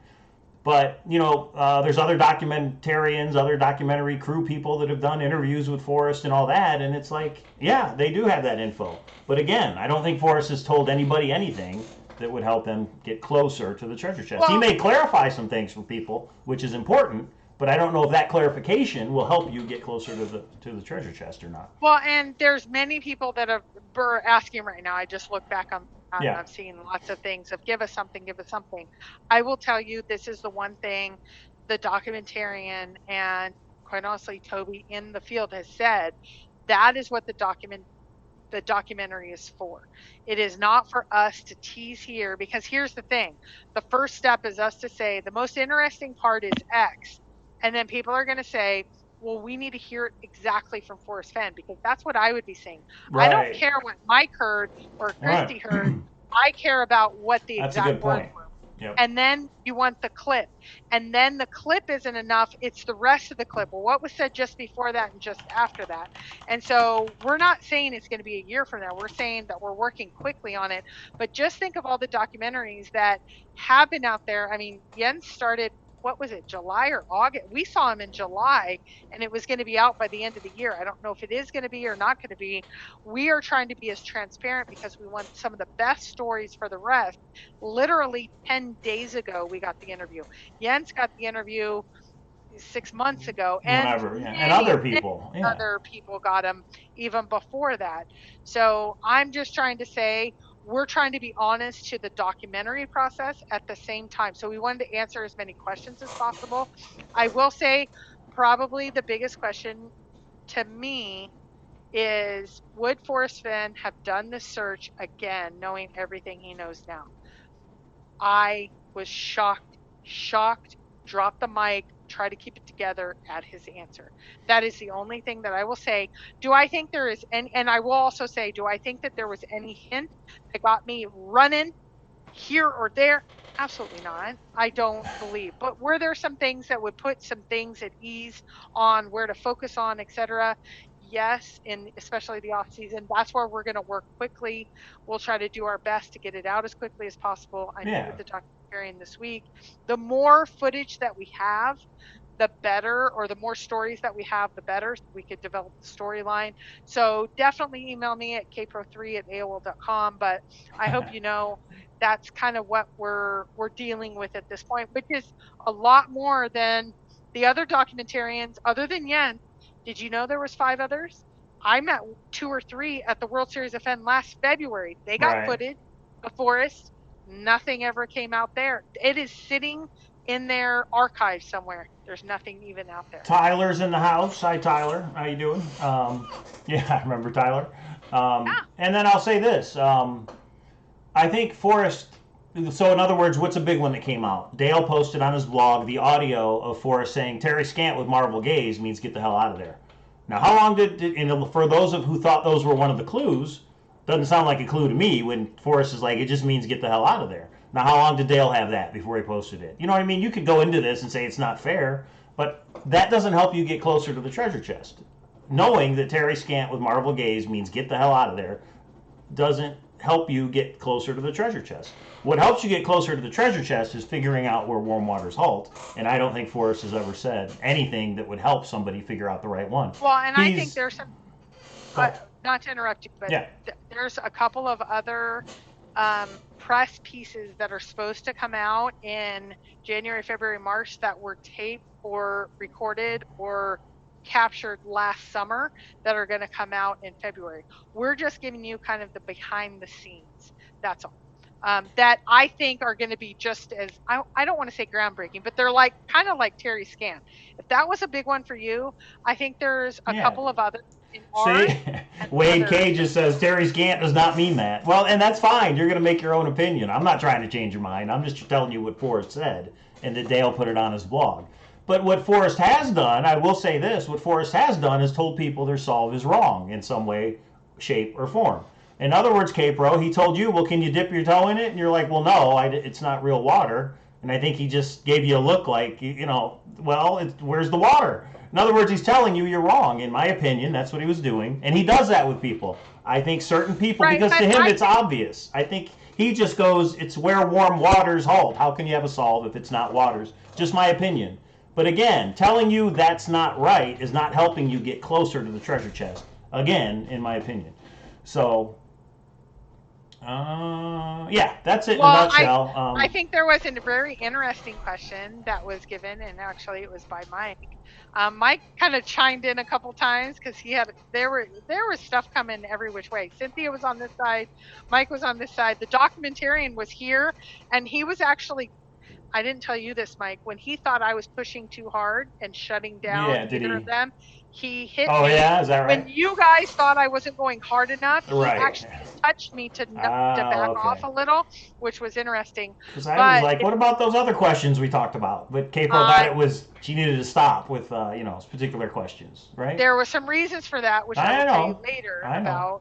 But one of the questions was, if Eric Sloan was still alive, would you have told him the location of the Yeah, that is an interesting one. I like that one. If Eric Sloan, and who did I don't know who asked it. I think you did, right? But in other words, if Eric Sloan was still alive, would he know? Eric Sloan was a very good friend, etc., and he answered that question. But what was I going to say? Oh, the other thing is we can tell you all day what Forrest said or what I think he meant, but we want you to see it for yourselves. In other words, you decide what Forrest said when he answered some of our questions. And that's what the documentary's for. We want you to look at it and you decide. Because Forrest could come right out and say A, B, and C, and people just like Wade and some other people were like, no, that's not what he meant. He said A, B, C, but he really meant E, F, G, and that's just opinion, and that's going to happen. But instead of us trying to sway anybody, just watch it yourself when it comes out. Yeah. Finders Keeper says, do you think there is a lead searcher? You, Kpro, do you think there's a lead searcher? No. I don't think there's a lead searcher either, because how would you know? Like Adam, when Adam was on, he thinks he's the lead searcher. Well, he's not the lead searcher. Adam, you know what I mean? He just won't give up why he thinks he is. So I can't say there's a lead searcher because there's no way to prove that. So, you know. Yeah. Now, is there somebody that's been closer than anybody else? Yes, obviously somebody has to have physically been closer, but we don't know who that is and they don't know who they are. So there is no lead searcher. Yep. There's just Chaseopoly. I hope you buy Outcast. Oh, and there's absolute hints in there. I know. Yeah, right. Outcast Searcher says, are you The X is right. incorporating anything into your solve that you heard from this interview? That's the X right there. Go ahead. Sorry. What's your answer, Michael? I'm sorry. Say it again. Are you incorporating anything into your solve that you heard from your interview? That's a good question. Yes, I would say yes, but I personally already knew it before the interview, if that makes any sense. So I didn't hear anything in the interview that makes me go, oh, I have to change my way of thinking. I was already thinking the right things, but that's just me. But I think there might be things there that help other people, in my opinion. And I'm one of them that I won't say, Wrong!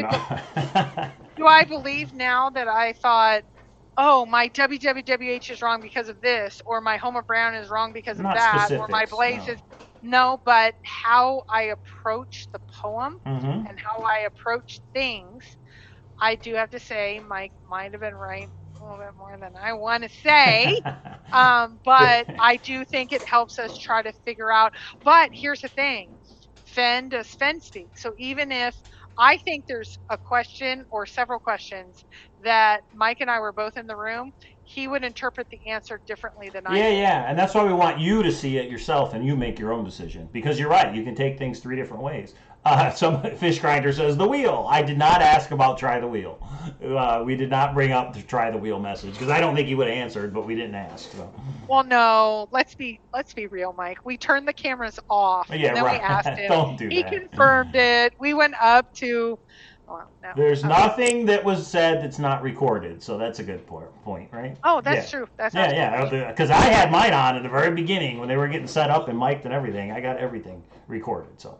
Yeah. So we have a lot of behind the scenes, and we might do the making of if that's important, and it might be important because it's just, I want to say it's a fabulous little journey Mike and I have been on with so many of the different things that we've been doing. I never thought I'd be a game board designer, documentarian. Yeah, Somebody right. asked. So the official rules are very important when it comes to cinematography. I am the executive producer. That's a big deal. And we all came to, there is a set of titles and rules under that will, when the credits roll, you will see, but the executive producer is me and me alone, good, bad, and indifferent. So you will see that going into, so that person, from what I understand, and I can stand corrected with those that know more, is the one that is basically the end all. What is the storyline? Where is bringing this all together? All of those pieces, where does that come together to? That is me. So I am the first to know. I don't know everything. Any good leader knows there's no way. You need your cabinet. I don't know the technical pieces. I don't know the interview pieces. There's so many pieces that I don't know, that I got the right team together under me. They all have titles that are important in documentary making. Some of them care, some of them don't care. Mike was one that was like, oh, that's my title. That makes sense because that's what I'm doing. We're good. There's some that cared quite a bit. So that's what we're working through right now. So Because I Can says, so you do, at this time, have subjective information that the rest of us don't have.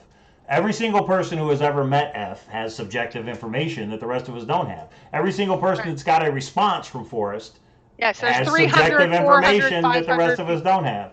And at least 10 documentarians that I know of that yes, they have that as well. Right. I mean, Yes. I remember So at we are a book signing, and I think there's a video out. Somebody recorded this and put it up, but it's like a short 20-second video where a guy was getting his book signed and he told Forrest where he was looking. It might have been Scott Conway, but I don't know. And Forrest says, "Don't dig where you're not supposed to." That's subjective information, right? For you don't know that, but he knows it, and yeah, you can get into all that if you want to. You can go down that rabbit hole if you want to, but I'm not going to. Yeah. So if you think about it, you could have somebody that doesn't understand Forrest Fenn at all being the one that has a discussion that then leaves it on the cutting room floor. You'll never see it. Or someone like us, we're going to bring the wall. We're going to work as fast. And I will say there's one project additionally that I'm taking on. Other than this is going to be my primary focus for the off season, other than Chase Hopley. Chase Hopley is now Mike's baby. I have one other project I'm taking on, plus this documentary, because we are now in editing because we've gotten so much together. So that is going to be the off season. The next 3 months, that's what this focus is going to be. So Outcast Searcher says, that's the thing that bothers me about Forrest giving interviews like this. He fundamentally changes the odds in the chase. Well, I disagree, Outcast Searcher, because we're going on year 10 and nobody's been able to find it. It doesn't change the odds, in my opinion. I don't see how it changes anything. We're all still trying to figure out where warm waters halt.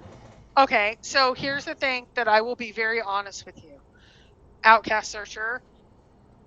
So the person that said to me, the thing that said to me, like, I finally felt like a part of things if I go to a searcher meetup rather than others, is my first search partner.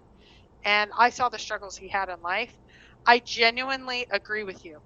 If I were to do a hunt, I would be saying no searcher interaction, no hints, right, no interaction at all, because here's the thing for me.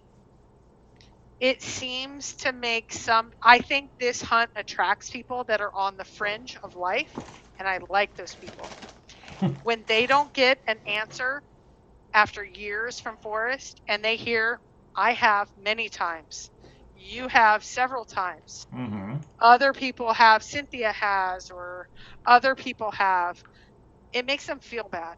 And I don't care about the people that feel good. I care about the people that feel bad. I know I've had some people say to me, why don't you talk to me more in chat? I genuinely didn't even realize I was ignoring someone in chat. I hate people feel bad. I know how many people, when somebody put up on Facebook, how many times have you heard from Forrest? And there was probably 100 that said never, and I email him often. And then there were some that said, I hear from him. They felt bad.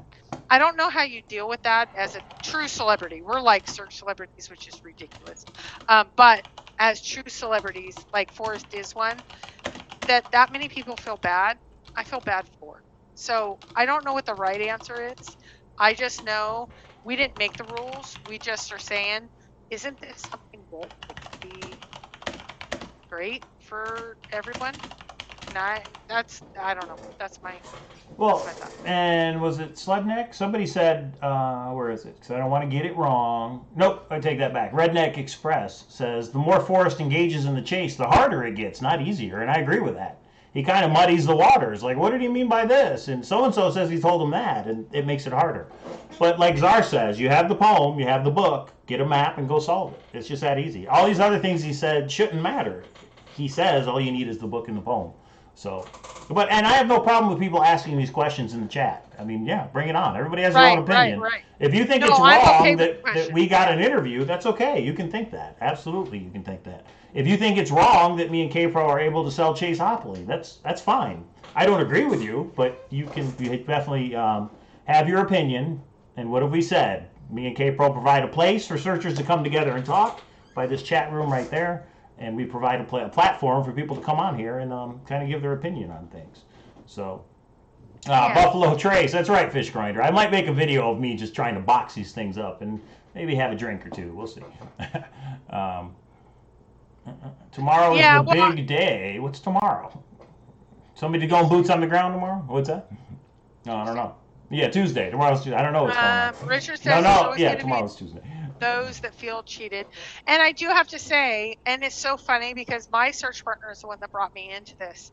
And here's a funny story. I said, did you ever reach out? Okay, hopefully Mike's okay with this. I Yeah. said, he was actually pretty famous on the blogs. I won't say for positive reasons. And he was kind of a grumpy grump. He's a grumpy grump.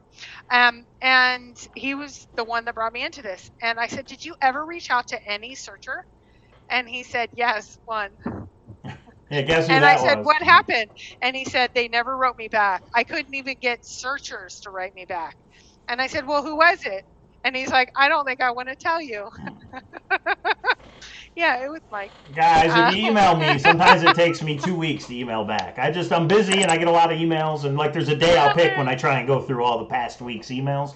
So if you don't get a response from me, whatever it is, right away, hilarious. don't take it personal. No, it's hilarious. No, take it personally. Nice, He's Sassy. gonna give you crap when you come to like meet my whole family. Oh, you're gonna get hell. Just playing.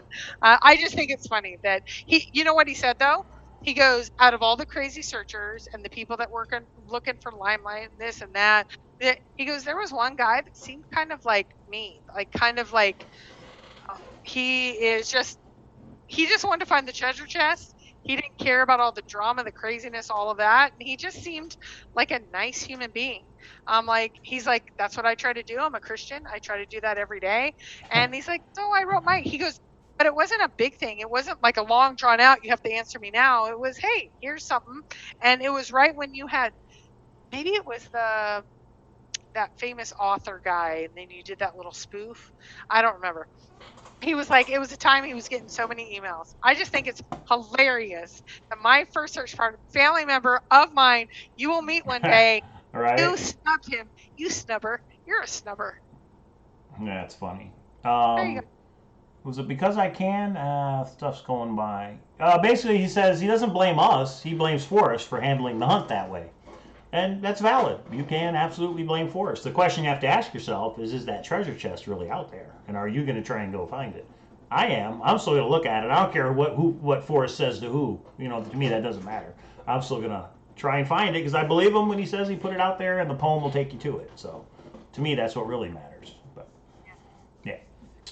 Yeah, but this is, again, when you focus on, we're at the off season, we're in the grumpiest time. We have, think about all the, Fenn tubers and Fenn universe and all of that we had going on during the season. We are now in the driest part of the season. Look at all this fun stuff that we have, even though, look at all the scrapbooks. There's a couple of tubers hanging on and trying to stick there with you and get you through the off season. We have a potential documentary, or I won't even say potential. We have a documentary that's going to happen. I don't know how it's coming out in some way, shape, or form. Yeah, you guys are going to have to be the ones to decide if you like it or not. You know what we're going to get is, why didn't you ask this question? You missed this. And I know. And we'll get some of you that. Guys, it is so much. And when you're there, Mike and Cynthia said, why didn't you push harder on this? And Alan was like, hell no. He answered. There was like 7 questions in a row where he was like, I will not answer. Yeah, he said, I'm not going there. And I thought he was going to walk out of the room. So I had to, I was not aggressive enough for Mike and Cynthia, which I think is hilarious. You guys can see it. And I will say this, as I put my email address in the chat, somebody asked for it. Forrest is sharp as ever. He's 89 and he answered the questions and there's no like, he made a mistake and slipped. Forrest is fine. His mind is exactly what he say. He says his body's 89, but his mind stays around 13, right? Didn't he say that in the Thrill of the Chase? Yeah, Forrest is fine. Nobody's going to bully him into anything. Nobody's going to get him to accidentally slip. He says he thinks about before he answers questions. And one time, what did he say, Kpro? He says, I'm thinking of the words of your question. He will answer exactly what you ask him. You know what I mean? Like, he'll answer you, but I think if you would have maybe worded, he makes it sound as if you would have worded it a little differently, you might have got a better answer. Because at one point he said, I'm thinking about your question. I'm thinking about the words in your question. And I made the mistake when I answered my question. I said, because we were just about done. And I said, Forrest, can I ask one? No, I'm not going to say what it is, but I said, Forrest, can I ask one question? And he said, go. And I asked the question. And when he answered it, I had a follow-up. And he said, but you only asked for one question, which is pretty good, right? He will listen to your questions. What? No, I know, because that's all I wanted. I knew he wasn't going to go into more than yes or no. But we shouldn't even be he talking did. about this. Oh, Well, yes, he did, but that's because Cynthia came to the rescue and asked my second question.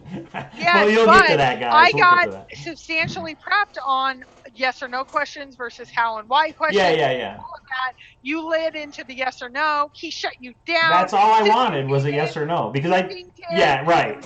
Yeah. We got answered what we needed answered, put it that way, for that one particular thing. And you guys will see, you guys will see when you see it. It was so but much fun. Forrest Well, at the end of the answers day, exactly what you ask him, which is interesting. at the end of the day, what do I think what do I think is going to happen with the documentary? I think we're going to have a wild ride on the documentarian front, whether it's the festivals or Netflix or the cable networks or whatever. I think for the search community, there's going to be a couple of ahas, like Carrie Scan. It came out, we talked about it for like a week, we all moved on. I think there's going to be a couple of ahas like that we look at and we move on from. Right. That's it. There's going to be some fun stuff that Mike and I have never experienced. I know I've never experienced, and I experience more stuff in my job than he does his job. It's just going to be a cool, fun, crazy experience. And I don't think it's going to say, oh, now I know how WWWH works. Yeah, there's none of that, guys. It's not like, oh, I know where it is now. I mean, I hope you figure it out. But the other thing is all the questions we asked was to put it out for everybody. None of this is going to be withheld. You just have to wait until we get it in the right format and how we want to release it. That's the hard part. We don't want to just make a YouTube video. We don't want to put it on Vimeo and it's $4.99 like some of the other things. We'd rather have a major outlet. We just don't know what that is yet. We've had a couple of leads on some that want to make this bigger. We're working with somebody that knows how to do those things, and that's me and Kpro. I don't know how to talk to Netflix. Outcast Searcher has asked, did either of us cut off our books after? No, no. I thought about it, but I didn't. I mean, Okay. Craig Carter, best address to send something for my son. Email me at kpro3@aol.com. Email Mike if you want it to be a surprise and it just ends up at my P.O. box. Yeah. Because my son would love that too. Thank you, though. That was very sweet because he is so getting the bug on just little fun things. Richard, and your last gift was fantastic. Richard, if you ask for us which way is up, he'll answer. Depends on which way you're facing. Richard, I do think, and that's the hardest part. If we were to answer right now, like, what was your most surprising answer? I genuinely think before I had any interaction with Forrest, I didn't care what people said. I needed to hear it from him. Mm-hmm. We actually have the footage.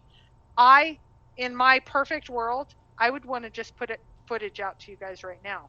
That is not how the documentarian part of this process works. I do not want to wreck anyone's reputation or life. Jens actually put this out. He would do teasers. He would not put out all the footage. Right. Why? Because those that care about their reputation in the reporter press network do not do that. They become very, they don't, yeah. No, MEH has a point, and this is something you can talk to Alan about. Will overseas searchers be able to view your documentary? So in other words, whatever platform it comes out on, I don't know how that works. That'll be a question for Alan. I don't know if it's available overseas or not. I don't know. I think the big question is, do we go network film or do we go documentary film or do we go TV? And let me ask you this, because searchers are so crazy, you might get this email. What if somebody wants to buy it? Just outright buy it. I'm going to buy it from you. Are you open to that or no? We're open to anything. I don't know. But here's the thing. But what does buy it mean? I can see somebody saying, I want all the uncut footage. I want to see all of it. Will you sell it to me? I don't think that, from what I understand, unless it's to another documentarian for a documentary or related press footage, I don't think they do it privately. Here's the part. I know what I don't know. Right. And that's where I have to rely on my team for that. And like I had to prep today. What can I say? What can I say? What is the timeline? And they're like, you can't even say, like, I know our timeline. Our timeline is pretty tight. I can't say exactly our timeline because we don't want to promise something and not come to it. Right. Are we going to put out all the footage? they said nobody does that wants to keep a reputation in the community of reporters and press. But that's for I didn't know that. documentarians. We're not Right. documentarians. I don't know I how just it's. didn't Yeah. know that. But you So know somebody is going to make an offer. And I want to see it and blah, blah, blah. But anyway, so a couple different people are saying, so Forrest did confirm there's a lead searcher, or Forrest did not confirm there's a lead searcher. Just settle it once and for all, or don't answer. But a lot of people are saying you said that he said there's a lead searcher, or you said that he said there is not a lead searcher. no, Forrest did answer the question when I asked a set of questions about the lead searcher. Yes. Do I remember exactly what the words were? No. So you're going to have to watch the documentary on, I believe, if I were to guess, that is something that will make the documentary. If it does not, it will be something we will make sure to put out Yeah. to the. And that's what I meant by whatever doesn't make it in the documentary that's important, we will put it out. The whole reason we did this was for everybody to see it, whether it ends up in this documentary or whether it's just on YouTube or whatever it is. We will get it out there. But somebody said, oh, so it's official. No, we're not saying it's official. There's a lead searcher. All we'll say is Forrest did answer the question. And that's it. I don't care how many AJ cookies I get. This is my professional reputation, even though I'm not a documentarian. Here's the thing. I am the executive producer of a documentary, which I never thought I would be. But now I have to understand what the protocols and ethics are Yeah, within I don't know how this works. Yeah, and so I'm not gonna violate what I've been told by my documentary filmmakers. And there are two. In one searcher we have Shelley and Toby that have been in the network or in the genre for a long time, but then we also have Alan, who is the one working with me. I have all of them saying the same thing. That is just not known to ever do that. So I didn't know that. I just thought after we're done, just put it all out there. They're like, no, that's not what's done, because you would never get your next interview if someone does that, if they have a 2-hour interview. But anyway, did you ask Fenn what's his favorite cookie? No, the bear, I did not. I do have to say, somebody said earlier before the chat started, he has never, he doesn't drink anymore. So they knew that. Who says he doesn't drink? Well, Blue Fox says, can you confirm then, apparently by what Forrest answered, you were not convinced Forrest thought the poem was solved? Of course the poem isn't solved because nobody has a treasure chest. I mean, I don't even understand that question. And that's what Forrest would say, right? I'm just saying, wouldn't he say, well, if you don't have the treasure chest, you haven't solved the poem? Man, people get into technicalities, don't they? I don't know. I don't know. Did you ask him either if he actually be 100% sure the chest is still out there, or about the first clue specifically? I know both have been debated lately. We did talk about WWWH. We talked a little bit about that, and we did talk if the treasure chest is still out there. I don't think we got to that part because he was saying no to another area. But I have to look back on the footage. Don't hold me to that. We'll read the Theo article tonight. Get back to you through Messenger about that area. Okay. Forrest said he does not drink. Richard, okay. With my own eyes, and I have bought him one, and I had one on another occasion. Actually, I was sitting with another searcher who said the same thing. I said, Forrest, can I order you a drink? And he said, the person said, oh, he doesn't drink. You must be new to the search. And he grabbed my margarita and he took a drink. This was last July. And there was like mic drop. It was like, ooh. So, okay. Well, Brennis Pirate's got a good question. He says, do you think it's fair for people that can't watch your show? But that's a rabbit hole you go down, because is it fair for people that don't have the internet, that can't go on Dale's blog and Mysterious Writings to see everything that Forrest has wanted posted? Is it fair for people that they can't afford to buy the Thrill the Chase book? Fair is a very subjective term. And the only thing that's fair is what Forrest decides is fair. You know what I mean? Let's look at Toby's question. What if Forrest died the day after the book signing? Or right. 1,000 years from now, where all of our banter is going to fall by the wayside. There's going to be a poem and a book. Is all of that fair? I don't know. Yeah, I mean, it's subjective. What's fair and It's what's not such fair. a good question. And actually, this is the beyond the chase part that I would love to get into a little bit. I don't know if it'll make the reels or make the storyline. I think this is a fascinating part. The conundrums, the controversy of what should you be looking at? What is going to solve this? And since it hasn't been solved, so many people are looking into all of it. The tubers that come on, the tubers that do this, the forums that say that. One of the forum owners said, "Here's my secret emails, and here's the emails that came out." Cynthia wrote a book and said, none of the 9 clues are related to a structure, but Forrest hasn't confirmed that. She's one of the, and she put That's it in her thinks. book. Yeah, that's what she and thinks. So when she says that, is that enough? 100 years from now or 1,000 years from now, is that going to withstand the test of time? I don't know. This is the fascinating part of this hunt, not other hunts that there was a pirate ship sunk. There's a little, maybe shenanigans, maybe not, Fenn speak, maybe not. He has some contradictory statements. What does that mean? Angelo says you have 10 thumbs down. I only see 9, but I see 55 thumbs up. And Angelo, I remember you from the World Series of Fenn, and I'm trying to remember the nickname.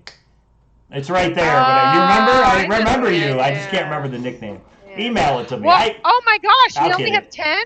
We only have 10. Yeah, oh, now it's 10. Somebody just, thank you. But we've gained 6 subscribers since we went live for this 2 hours to talk about the upcoming Forrest Fenn documentary. So I hope we've answered some of your questions. Yeah, we're not just going to come right out and say, give the answers to our questions that he gave, because we do want it to be in a documentary form. And Kpro brought up a very good point, and that is we want you to see how Forrest answered. I can say Forrest meant this, that, and the other thing, but when you watch it, you could be like, Cowlazars, you're totally wrong. He really meant this. You guys got to watch it yourself. That's why we're doing a documentary. We could have just said, Forrest, can me and Kpro talk to you and Douglas, and never recorded it, right? But I think the reason Forrest did it is so that because he knows we are going to put it out for the community. Well, and we could have said nothing after we got the documentary or the interview, and 6 months from now put it out, and you guys felt like, oh, we never had to tell you we were in Santa Fe. Exactly. But me and Kpro are pretty open. We come out and we tell you guys what we're doing. Yeah. That weekend, we went live from Cynthia's house and said, hey, we're in Santa Fe. This is what we're doing. We interviewed Forrest and Douglas. So, if anything, I guess you should give us. If anything, you should give us credit for at least telling you guys what we're doing and being open, and that it is all going to be in the documentary. So. Well, and Richard says having one drink is not drinking. I have a drink once a month. That doesn't make me a drinker. Okay, and this is where definitions matter. When Forrest says he doesn't drink, if that's your definition, he never, ever, ever drinks. That was my point, and somebody said due to health reasons he didn't, and I just have seen differently. Do I think he's like a hardcore drinker? No, not at all. Like, I don't think that. So, Richard, you are right, but I think we were talking past each other. And Sledneck says, will we have to pay to see your movie? Again, that's subjective. Let's say it's on Netflix. Well, you have to have a Netflix subscription to see a Netflix documentary. So, yeah, you have to pay, right? If it's on Hulu. All these things, I mean, we're not just going to put it on a website and let everybody see it for free. But again, maybe I don't know how, maybe we will. I don't know how that stuff works. So I think the way it works is we make it, we shop it around, and then people bid on it or something. I don't know, though. I don't know that part of it. So can't answer your question, Sledneck. But I mean, if it's on some platform that requires a subscription, then yeah, I guess you do have to pay in some way, shape, or form. Oh, and Fish Grinder says, I'm more excited to hear Douglas Preston's responses, to be honest. Yeah. I think he has some unique insights. And yeah, because I don't think there's really been a specific interview of Douglas Preston. Yeah, and that was the big piece for us. I will say, both Mike and I had been to Forrest's place, and I have major footage there for the last year. And Mike had been maybe at least 5 times or so. And so our focus was Douglas Preston's office, the stuff that he'd gotten from Forrest, all of his books. His new project is phenomenal. Oh, that's right. Yeah. To relate. Well, yeah, he said what his new thing he's working on, which was pretty cool. Yeah. I was wondering who brought up the lead searcher question. Was it Kpro? Yes, I brought up as one of my questions, absolutely, was the lead searcher question. Lead searcher, what do you thought of them, etc. There was a whole list of questions I had. I won't say all that he answered. He did not answer all the questions, but he answered enough that I think we have some really good footage. I agree, and plus I've never been drunk. Richard, I can tell you, I have never seen Forrest Fenn drunk. I will say I've seen him have a drink. I don't even think a whole drink, maybe just a sip. So I've seen Mike have more drinks than Forrest, but I think I didn't mean to allude that he's like a drinker. I just meant some people say he doesn't drink at all, and I have been around him and other searchers to say no. Preston is the word that is key. I like that. Right. That is actually why we picked Preston, just because Douglas had so many things that were fascinating in his life, his long-time story that he had. I think all of that brought together an interesting storyline. That's the thing. When you think of a documentary, what is the hook? Why is this different? What is this something special? This we're hoping to not make it super secret hints. We're making it things that those that have been creating documentaries didn't know to ask, didn't know what tangents there were, didn't know. There was a few questions that when I asked Douglas specifically, like boots on the ground. You have indicated that you are not a searcher. Have you been boots on the ground? I had ready the picture of him boots on the ground off of his Facebook that had been posted on Thor at exactly the place that he had been boots on the ground. I don't know if others would have realized that to be when we talked about the codex, when we talked about Riptide, there were just some avenues, and I'll call them butting holes in my past. Why the 2 parking lots? That was the big one for me. When did that happen? How many previous versions of the poem did he see? How many previous different times did he see the treasure box? What was in there? What did he take out? When was the last time he saw it before he went before it was no longer there, before Forrest put it out? Those were all things that I asked him that I don't think a generic reporter coming in would have known to get into. When they got into the picture behind Mike, we went into many of the different aspects that maybe others wouldn't have. I don't know. Look right there. Purple heart. Happy Veterans Day, everybody. Yeah. Right there. Okay, Purple MEH. MEH is in the room. Why was Forrest limiting the questions? Isn't that counterproductive? Because I'm full of my own shenanigans, MEH. I wanted to know. I wanted hints for everybody.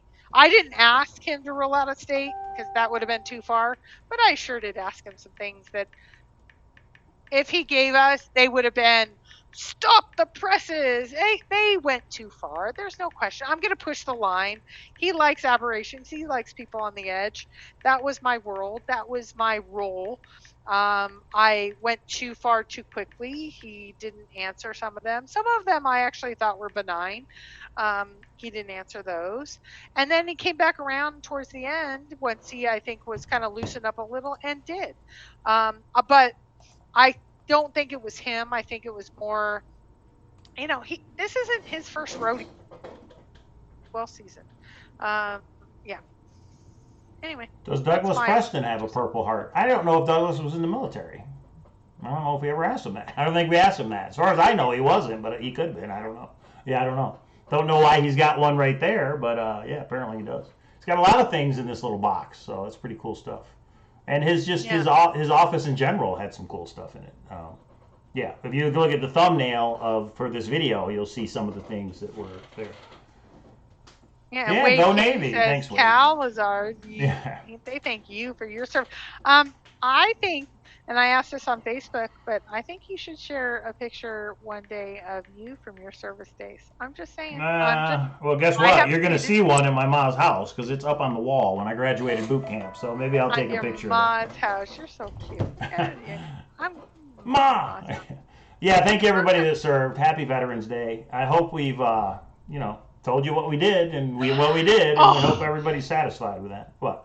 Okay, Joel asked, and this was my most crazy question I asked, but did you ask anything about legal, like tax implications and property rights? Okay, What? I think going into Oh, this, where the treasure chest is. Oh, okay. I think I had the question I really wanted answered. Mike had the question he really wanted answered, and Cynthia had the question as a searcher they really wanted answered. I will say, I think all of us got those. My question revolved around the legal implications, property rights, etc. And I went there. Oh, I went there. I actually don't remember exactly the answer, but I remember feeling, okay, it's at least been considered. Oh, yes, I do believe, yes, it was answered satisfactorily in that whole discussion. So now enough, like a lot of it was what he's already said, but he said it in a little bit different of a way. That I think is going to be the most fascinating, is when he says it just a little bit different. That's all. That's all. Okay, I think we're 2.5 hours. Remember, if you want the Forrest Fenn topo God. map, if it's important to you, if you order Chase Opley, in the next 40 minutes, you'll get one for free. I'll pull a random one. But after tonight, there will be no more maps. Not for me and Kpro anyway. They're all gone. So Is this a surprise marathon show? yeah, right, kind of. And we all got to work tomorrow too. But thank Yeah. you everybody for sticking with us. We got 61 likes, 14 thumbs down, and that's okay. But we got 61 thumbs up. Make sure you subscribe to the channel. We're trying to get to that magic number of 1,000. I think magical things happen on YouTube at 1,000. That's what I hear anyway. The subscribe button is right there on all our videos. All you got to do is click it. And if you don't know how to log into YouTube, it's your Gmail. If you have a Gmail, you already have a YouTube account. It's your Gmail login and password Well, to log here's into something YouTube. rather odd for us. On most YouTube channels, about between 50 and 75% of people subscribe. For us, it's about 25, but they still watch. It's just odd. Well, Why not subscribe? And I think it's because we so consistently tell everybody when Right, we right, are. right. We might stop doing that. Yeah, exactly. I might do that. Yeah. And I know why people don't subscribe if they watch on their phones. If I'm on Facebook on my phone and I click a link to go to YouTube, it's not opening it up in the YouTube app. So when it shows and I hit subscribe, it says you have to log in first, and then you got to go to the YouTube app, and Yes. people aren't doing that. So you're right. Well, when we go live, let's say Thursday, I'm not going to post it anywhere. Let the people who are actually subscribed and get notified, let them watch the show. And yeah, we'll see how that goes. And then the Cowlazars channel is still there. Oh, What? okay. And Thursday, I am going to give a key question that I specifically asked on Thursday. There you go. And No matter what the specifically topic asked is. Forrest or Douglas? Forrest or Okay. Douglas. Oh, okay. That was There it is. jaw drop. You know what? I'm going to make sure it's okay with Alan. I want to give something that I think we should give something. I think it's fair to give something. Yeah. Yes. So. You know what? We're going to get a clip ready. We're going to get a clip ready by Thursday. We're going to get a clip ready by Thursday. Tune in Thursday, everybody, and I'm not going to post a link anywhere. None of the Facebook groups, not on Reddit, not even in the Grand Adventure. You guys know we go live Thursday, 6 p.m. Pacific, so come back and watch if you want to. And Tyler, I Yeah. love you. Where is he? Tyler, I am Kpro. I love you to pieces. What did you just say? Who are you? No, he did privately. Oh, you gotcha. are so I love you, Tyler. Tyler may be on the show Thursday, everybody. But if Tyler's on the show, it will be toward the end of the show because he's got a couple things he's got to do in order to be on the show Thursday. It's about a different treasure hunt. So Tyler, if you get everything done that we talked about, those 2 or 3 steps, then come on the show. Otherwise, we'll do it in the future. And you're getting a huge thing. Huge. Come on Thursday. Oh, you mean Maybe this like, is what are my- we talking about? Okay. All right, everybody. Okay. What? The Here, cliffhanger, Fish Grinder says, yeah. Let's yeah. solve some of those treasure manhunts. I wish I was in a state. I would be out there with you guys for sure. But he hasn't done any in Nevada Here, yet. Lord, do you that I know of. anyone? Does your But girlfriend? I read the PDF and I don't understand how the clues, like right there is an X, and I don't understand. Well, I'm all backward. Right there, I don't understand how you find that thing from Treasure Man's Just PDF. Figure it out. Yeah, I know. Okay, everybody, then I think that's it. Thank you, everybody that's ordered Chaseopoly. Thank you for everybody that's hit the thumbs up button. We got 7 during the show tonight. 7 more. Trying to get to 1,000. Tune in Thursday, because I got to calm Kpro down. She wants to give it all away. I don't know what she's talking about. I'm giving something away. I just got to get the okay. I'm the executive producer. I don't have to ask. I don't think I might have to Kpro owns it, everybody. Me and Kpro own all of it. We can do whatever we want. But there's a certain way you're supposed to go about it. This documentarian is telling us, so we're trying to abide by the rules. So. And actually, not only him, but Toby has backed it up. I am not going to screw up somebody's professional life. I'm going to make sure to be appropriate, but I'm going to skirt the line. You've met me, right, guys? Forrest met me. He knew this wasn't his first rodeo with me. Come on. All right, that's Thursday, everybody. Come on back and tune in.